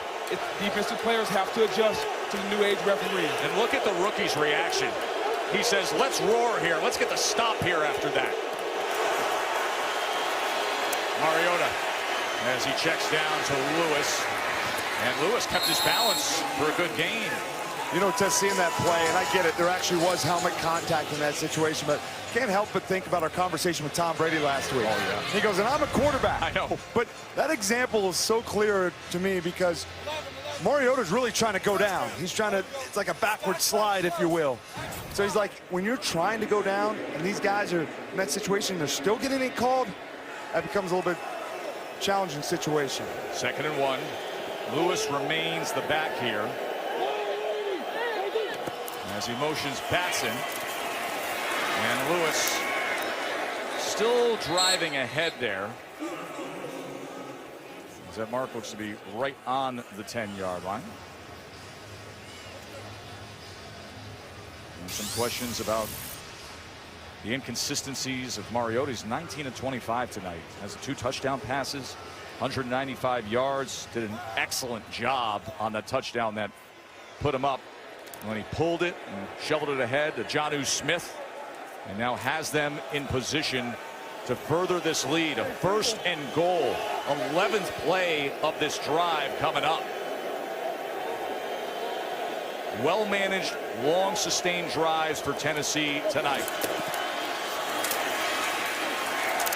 Not much there for Lewis as they collapsed, and Armstrong came down as well as Smith. You know, we talk about Marcus Mariota. He's playing well tonight. But beyond the numbers test, what I'm looking at is decision making. To me, that's one of the #1 qualities that a quarterback has to have. And Matt LaFleur and Marcus Mariota are making great decisions both on the field and in the play calling. That's something we're not seeing on the other side from Linehan and Dak Prescott. So Jerry Jones and Stephen Jones and that gumshoeing of Jason Garrett picking up a little bit as it's 2nd and goal for Tennessee. Here's Mariota as he was being pressured and leave a 3rd and goal as Mariota just had to throw it away as Van Der Esch was coming in on Mariota. Mariota's just doing it a number of different ways. And the thing I like about the way he's playing is he's playing with confidence. He's leading the charge. He's running the zone read. He's giving his drop back game. But this may be the most critical time, this situation right now. Having the ball, the 9-yard line, to go up 14 rather than 10. That's a big difference in the 4th quarter. Can he capitalize? If it's not there, I wouldn't be afraid to use my legs in this situation if I'm him. Well, he's done that in spots like this before. 3rd and goal. Off the hand of Davis as he threw it high and behind. And the Cowboys just dropped back, played cover 2, and Mariota had him. He just missed him a little bit. It was zone coverage. His eyes, he saw him. He had him for just a bad delivery there by Marcus Mariota. Davis was open for a touchdown. Just rushed it a little bit. Let Davis get in behind there. Good route. And then put it on him. Take a breath in those situations. A lot of times, young quarterbacks panic. Yeah. They feel the clock in their head. The veterans, they extend, and then make the throw. So instead, it's Ryan Suckup. Off the upright.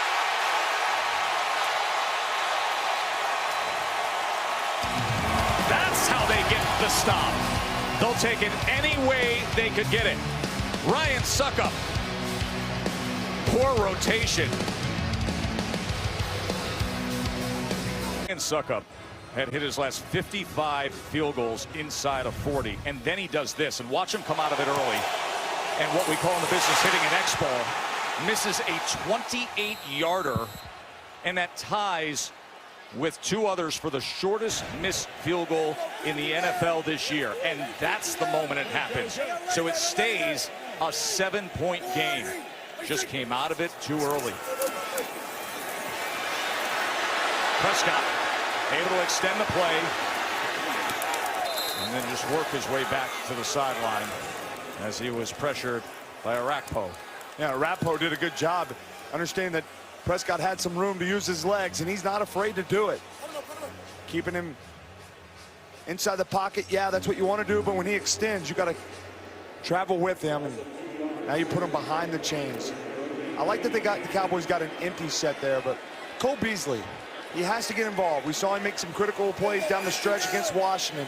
He's inside. That's a spot they want there with them. They like that. This is their best lineup with Gallup and Cooper in this situation and Beasley all on the same side.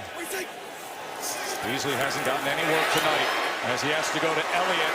As that Tennessee defense is just swarming every which way. Yeah, and it starts up front. They rush the passer. They force the ball to come out. And he has opportunities potentially down the field in those situations. But when that happens with that pressure, you can't do it because you're going to run a little screen coming right here to on the flat route to Elliott. In that situation, Dory Jackson coming up from outside and making those tackles. And So Tennessee brought 12. Yeah, Tennessee brought a little pressure on that second down. Look for them maybe to do the same thing here again on third down. Dak didn't recognize it on the previous down. Third down and 12. Prescott taken down. That's Harold Landry, the rookie out of Boston College, with the sack. Their fourth of the night. The previous play, Joe, you brought pressure. Now you give the illusion of pressure. Landry comes around the corner. Zeke gets the chip, but he messes his offensive tackle up. So when you chip him now, Collins is expecting to come outside. Landry, because of the chip, comes back inside and gets the sack. But Dean Pease drew up a nice call. Second down blitz, third down we bluffed, and the Cowboys had nobody open. And now Jones from the goal line as he turns this ball over, and Jackson fields it at the 46. Dory Jackson hurdles a man and gets just beyond midfield where a flag is down there. But Collins in that situation, he needs to sit soft, knowing that he's going to have that chip block, so that when Elliott hits him, he's now in a good position. They're trying to help you in that situation. The missed field goal moments ago, and just what Dallas seemingly needed, and then the offense goes in reverse. Landry with the sack of Prescott.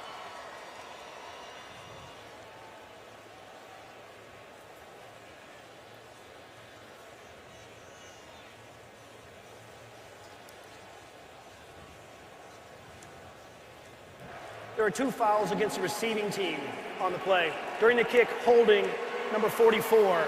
That penalty being forced from the end of the kick. Also during the kick, holding number 56. That was on the return. That penalty will be declined. First down, Tennessee. And now the Cowboys and Jerry Jones are going to have to ask more of their defense again under 9 minutes to play, trailing by a touchdown at home. Saturday on ABC, a game with college football playoff implications. ACC battles. Number 2 Clemson goes up against number 22 Boston College up in Chestnut Hill, Mass. And coverage starts at 8 p.m. Eastern on ABC.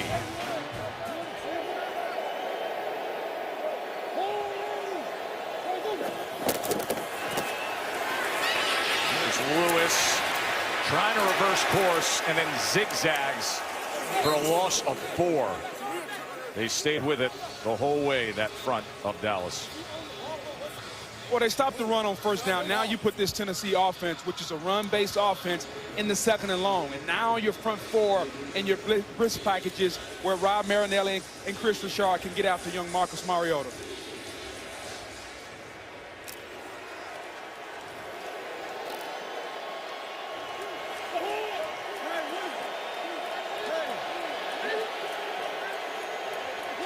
Second and 13. As they go with Lewis again, well blocked. Flag is down. This may be coming back as he will trot out and then takes a hit from Jeff Heath.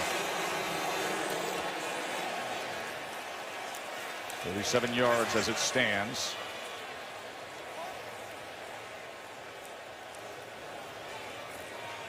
Mike Vrabel, curious to hear the call.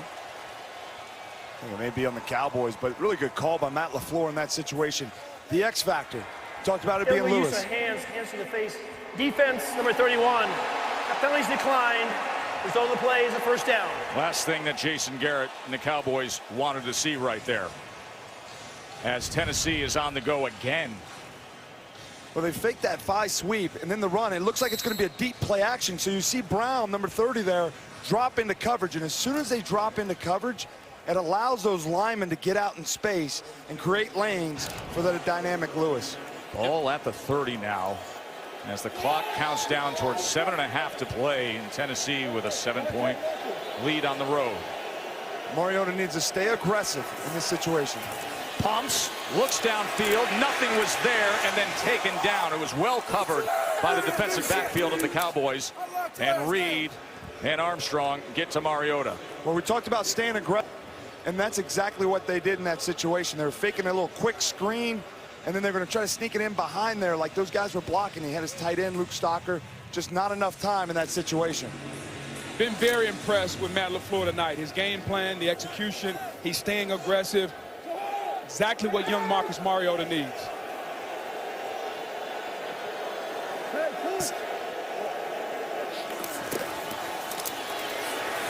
Henry, a stiff arm, gets a little bit more out of it before he is tracked, and it'll make for a third down as he goes for 6 there. One thing about Van Der Esch, he's done so well in his young career is he makes tackles in open space. There he missed it. That's that 8-man football coming into play. That's exactly you got to what make tackles in open space when you're playing 8-man football up in Idaho. But coming in for Sean Lee, and he's in a rotation here. Van Der Esch has having that penalty called on him, and then that missed tackle there gives him a 3rd and manageable. But you're Marcus, you need to stay aggressive in this situation because you're in a position here to really close out the game if you can score a touchdown. So right now you're just focused on getting the first down. 3rd and 6. And he does so as they will keep this drive alive with Corey Davis. 8 yards on 3rd and 6. Really impressed by Marcus, though. His ability to stand in the pocket and throw it. That was tight coverage. We see it from the outside. You'll see that ball is out before Davis is even at the top of the route. You see how quickly he's getting on him in that situation, and that says a lot about him, is anticipating throws in 3rd and manageable because it's going to be tight. That's pro football in those situations, especially on 3rd down.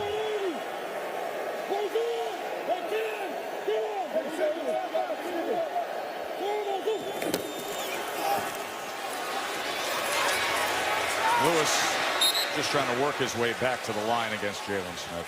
You know, we came into this game wondering what Marcus Mariota was. I think he's shown us tonight, guys, he can be a franchise guy throwing the football from the pocket. He's not always going to be able to outrun people and run over DBs because he'll get hurt. But the ability to command the offense and sprinkle in just enough runs to be the franchise quarterback. I've seen leaps and bounds from the young man tonight. Very impressed.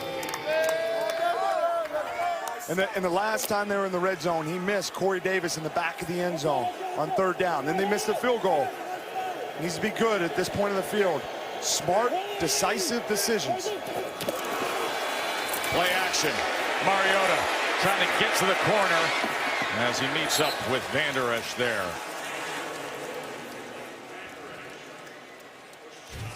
Talked about that 3rd down. It's quarters coverage.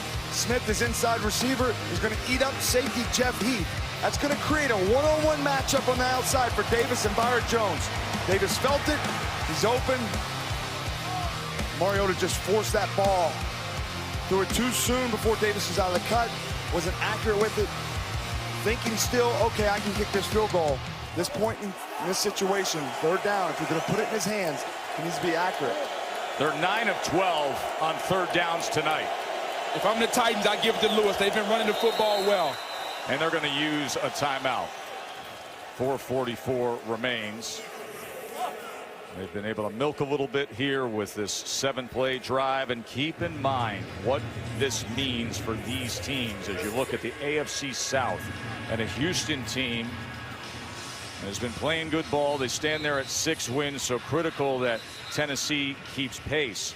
And then, you know, with that muddled NFC East and the opportunity that exists there, considering what happened with Washington yesterday, and also considering who the Cowboys still have left on their schedule.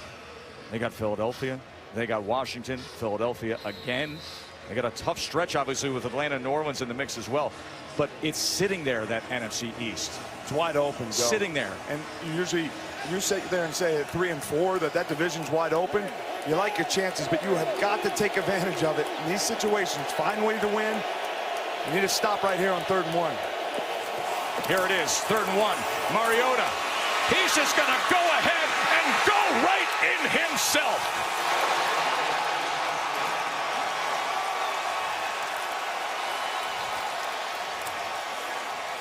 When you get in critical situations of the ball game, you got to play to your best player's strengths. And this is what he does. He runs the football. He's really good in open space. He's good outside the edge. And I like that he's playing with confidence. Saw it at the end of the game, going for 2 in London against the Chargers. He kind of threw it outside the back of the end zone. Now Jerry went from that fist that was going to slam into that countertop to an open palm. It is frustrating to see. And that's when you have to take advantage. Yes, and take advantage of your athletic ability like he did just then. 4 times tonight, Mariota has rushed for a first down on 3rd down. This time, it came with 7 on the scoreboard. A 9-yard touchdown run by Marcus Mariota and a 2-touchdown lead on the road for the Titans.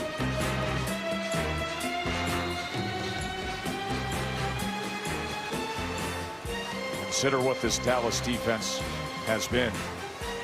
It came in as the only defense in the NFL and allowed less than 25 points in every game this season. That was 12 straight games dating back to last year. They give up 28 to this point. Prime Performance is brought to you by Whole Foods Market.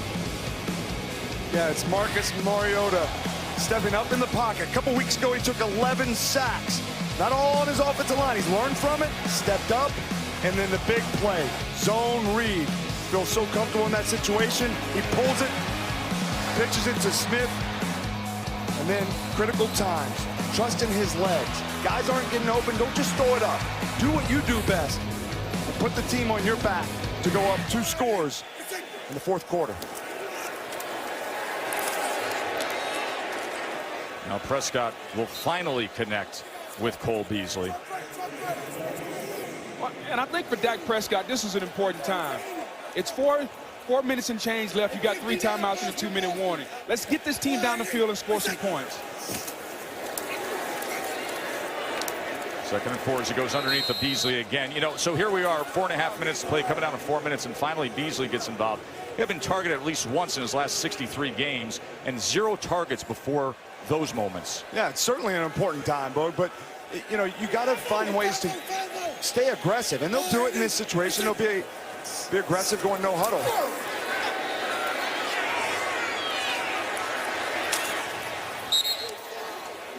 I just would like to see it earlier in the game.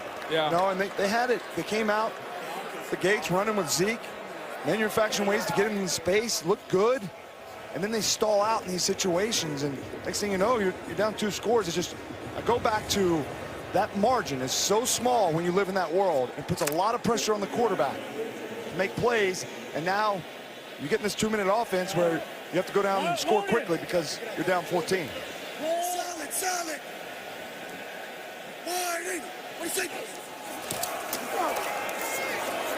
Here's a shot downfield as Gallup made a play on it, but it's incomplete, out of bounds. Butler was hooked up with Gallup. There are the next 5 games. I mean, look at that row of highly competitive games ahead. A stretch that, as we said, if you could grab the win tonight, knowing what the NFC East looks like, it's all sitting right there for you. Yeah, if you could go into the halfway point being 4-4, it's a big difference. With that schedule, I mean, you never want to be 3-5, but not with that schedule, what lies ahead. 3rd and 10. As he drives the ball past midfield and into the hands of the newly acquired Amari Cooper. You know, those are the things you want to see earlier. We talked about the old Cowboys and Aikman dropping back with that 18-yard dig. There we go. Drop back, Dak. Throw that deep ball. Amari Cooper likes to run deep routes, guys. Did you see at the top of the route, though? As he just settles in underneath. At the top of the route, he transitioned. He kind of had a little bit of a skip there to make you feel like, here I go now. I'm going on the outside to go past you. It's all about getting the defenders to open up. And once they do, then he comes back out of it. He's a smart route runner. He understands how to use his body. A false start here. False start, offense. Number 71, 5-yard penalty, still 2nd down. You know, guys, you just can't help but think of last week or 2 weeks ago when they played last against Washington. They had a similar thing. They went right down the field and scored. Defense got to stop. They got the ball back, but they play some of their best football in these situations. And it reminds you, I could not stand when I played that. Don't wait. That's right. So it gets to this point. Some of this drop back game is some of the best things they do. You get into that rhythm early on of run, and then pass on the 3rd and long. Instead of this. Wow, what a snag there that time by Gallup. As he was down at the end of that play. 21-yard reception.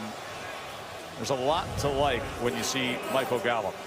He's playing his best football the last 2 weeks. He's getting better, understanding, awareness. He hit a double move for a touchdown. Coming to his own. That's the best lineup. Cooper, Beasley, Gallup on the field with Elliott, of course. And now the quick out that time to the tight end, Jarwin. And I think Dak Prescott can throw the football consistently from the pocket. He was playing better than Marcus Mariota coming into this game, even though Mariota's outplayed him tonight. Scott Linehan just has to call those plays to allow his quarterback to be aggressive. And with 2:21 in the game and 3 timeouts, you can score before this 2-minute warning. That would be greatly advantageous. As he was trying to get it to Beasley, who was covered by Logan Ryan. So that leaves 2:16 and a 3rd and 5. They have the 3 timeouts. They have the 2-minute warning nearing. And the frustration that you see everywhere you look here at AT&T Stadium. It's just not good enough.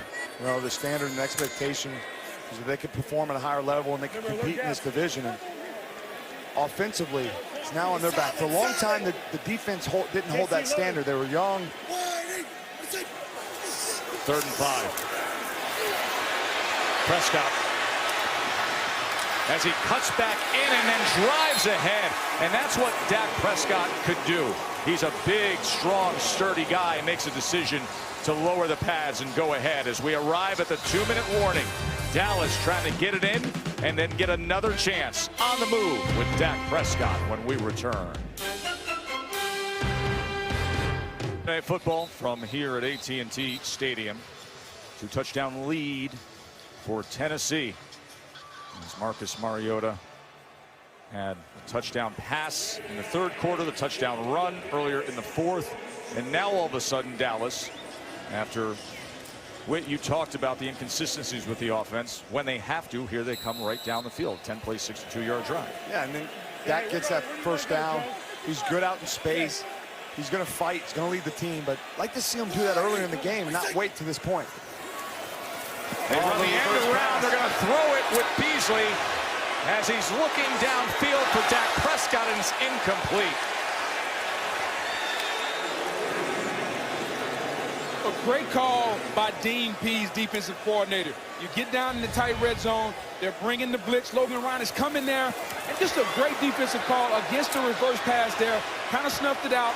Woodyard had Prescott covered, but a nice call there by Dean Pease, the defensive coordinator for the Tennessee Titans. I like the call by Scott Linehan. Really what messed it up, honestly, Bug, was too much penetration inside. Right. By the time they got it to Beasley, he couldn't trust it. Showed Dak's athletic ability out in space. He's got plenty of that. 2nd and 10.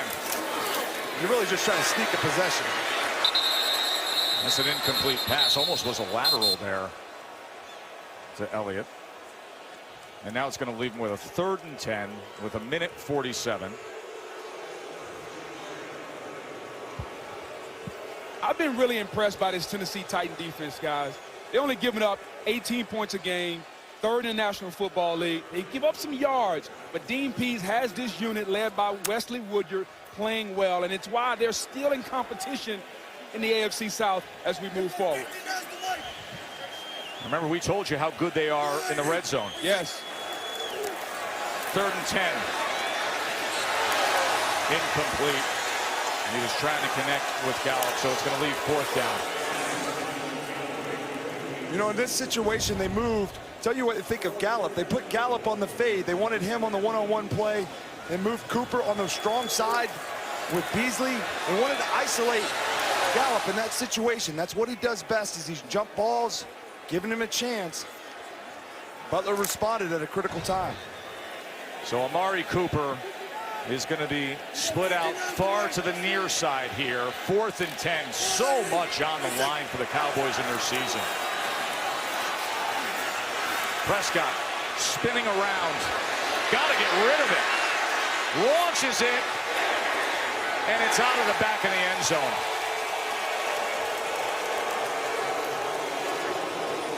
Jarrell Casey was tracking Prescott.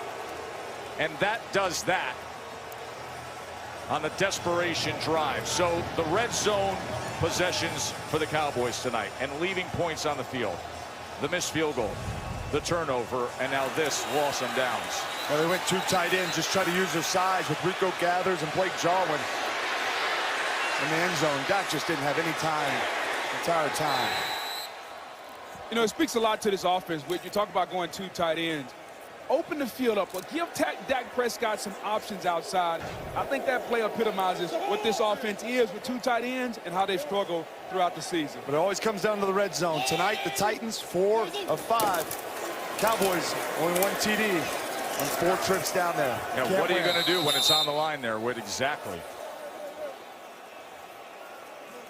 And then the Titans rode ahead. No, here come the Patriots. And then the Colts, and at the Texans. They had that victory in week 2. Houston is sitting at 6 wins on top of the AFC South. A big difference between 4-4 and 3-5. Give Mike Vrabel credit, guys. He had his team respond. They heard about it. That was a long trip back from London. The questionable decision to go for 2 or kick the extra point. He heard all about it. He got his team back, went on the road. Now he's back in the hunt, have an opportunity to be 4-4.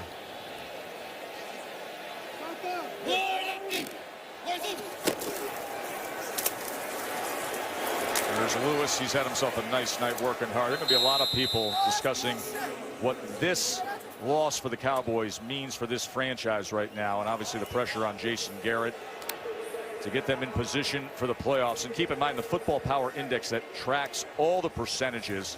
With a loss tonight, the Cowboys go down to under 20% of a chance to make the playoffs, and that's with a muddled NFC East, with all the parity, and Washington having just lost to Atlanta, and all the games and opportunities that the Cowboys have coming up in that NFC East. But the Cowboys down to 19.7% chance to make the playoffs with a loss tonight, according to ESPN's Football Power Index. You know, it's all part of the evaluation process, guys. You bring Amari Cooper over. Now the red light is on Dak Prescott. The red light is on Jason Garrett. It's on Scott Linehan. They failed tonight, but they still have some games left throughout the season to prove what they can be. The seat is getting hot in Dallas, though.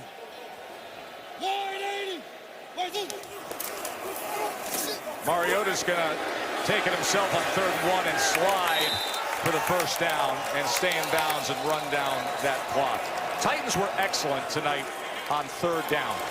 Yeah, they were 11 of 14 on 3rd down tonight, and that's probably the best one there. Getting the first down and sliding to stay in. Can't say enough about Mike Vrabel's football team. Marcus Mariota, his ability to take command, have confidence, lead the charge for his group to go on the road. You're right, Bug. You know, it's hot in the kitchen in Dallas right now, and I think that was a big reason why they made the trade for Cooper. I mean, certainly they value him for the long term, only being 24 years old. But they want to see what how everybody else is going to respond to, where this football team is. And, you know, I know these guys and been in the battles with them over the years. They're not going to quit. They'll continue to fight, but certainly the expectation is that they can compete in this division. Well, let's talk about this being a swing game, because that's what we discussed when we started tonight. The difference between being 3-5 and 4-4. You go back to realignment in 2002. If you're 3-5, you make the playoffs 9% of the time. 4-4, you make it 31% of the time. This is the swing game. Yeah, it was a big swing game, and it goes back to you're not going to win games scoring 14 points when a lot of your resources are on your offense side of the ball. And not only that, but how you got there. You had the turnover in the red zone. Too many missed opportunities to give you a chance. And for Marcus Mariota, 2 touchdown passes and that touchdown run that came in the 4th quarter. He did what was asked of him tonight. His command of the offense and the play calling of Matt LaFleur test was outstanding tonight. We saw a big step forward in the development of Marcus Mariota being a franchise quarterback that could lead his team, especially from the pocket. Yeah, you got to give him credit in that situation. I mean, he hasn't played well coming into tonight's game, having more interceptions than he did touchdowns, but that's a momentum game. Give him some confidence for this young quarterback. Smiles for first-year head coach Mike Vrabel. His team gets to 4-4, 28-14. Mariota, the 2 passing touchdowns, the 1 rushing touchdowns. Next week, we get to see Saquon Barkley and the Giants taking on the 49ers. We ask you to stay tuned for the GMC post-game report on SportsCenter. For Jason, Booger, and Lisa, I'm Joe Tessitore. Enjoy the rest of your night, including time with my man, SVP, to preview what's coming up on SportsCenter.